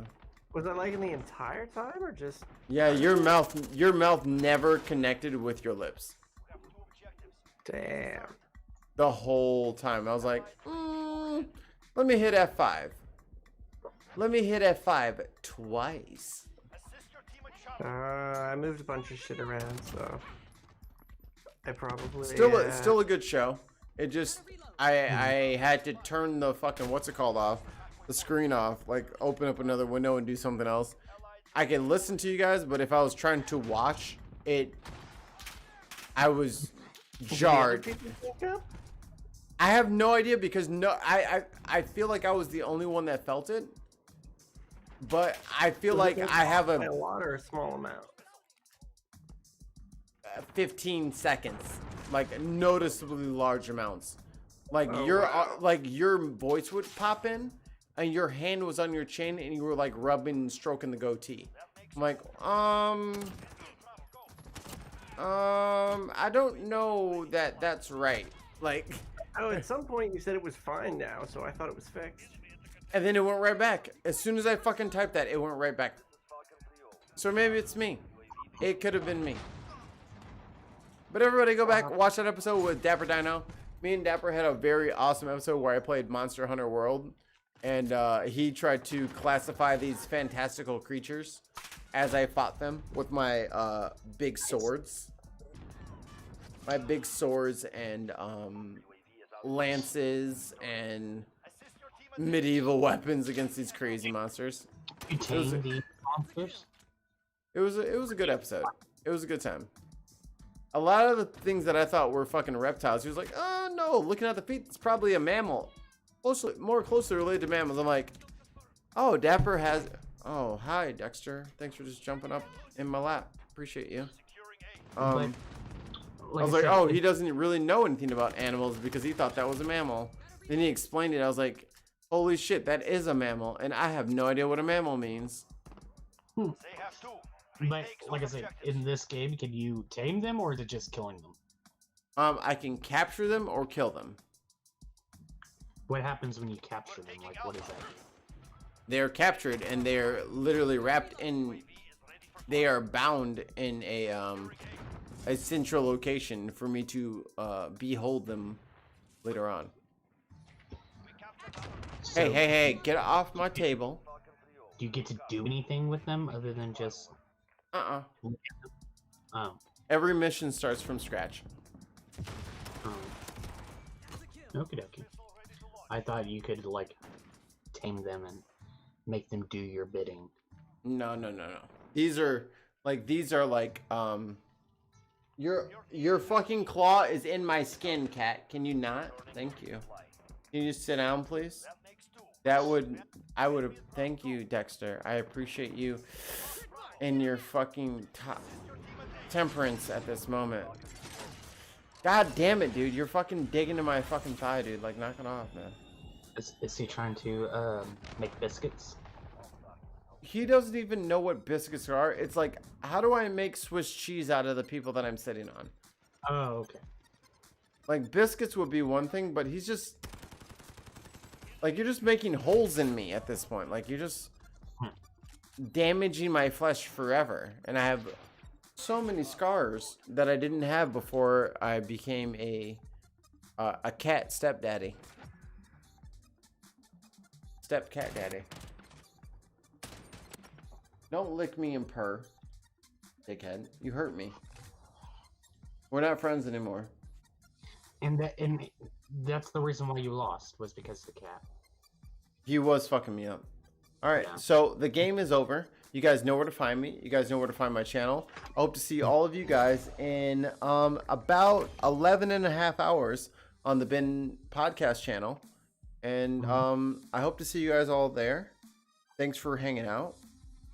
Support independent media that isn't controlled by anybody. Let me zoom in. Let me make myself fucking... What is this? What is this one? Erasing you fucks. What is browser source? Gone. Viewer count? Gone. Chat box? Gone. Chat frame? Gone. Follower goal? Gone. Alert box? Gone. Everything. Video... gone. What is this? What's left on the screen? Oh, video capture? Gone. Where's me? Me. Full... God damn it, cat. Oh, he's clawing me again. Oh, Dexter, stop. Fuck, bro. Just, I'm literally logging out right now, and then I will fucking feed you. Can you relax, please, sir? You're hurting my arm. You're hurting my arm. I'm not okay. I'm not okay with this. This is why I locked the door to my office. This is not consensual, and this is Dexter with his toast of fucking safety cone on because he doesn't know how to stop over grooming his ear. So for Mikey Famine, the Bin Podcast, Neil the 64 Atheist, and everybody in between, including Dexter with his toast cone, thanks for hanging out. I see you guys later. I love you. I miss you. Vote, wash your hands, and always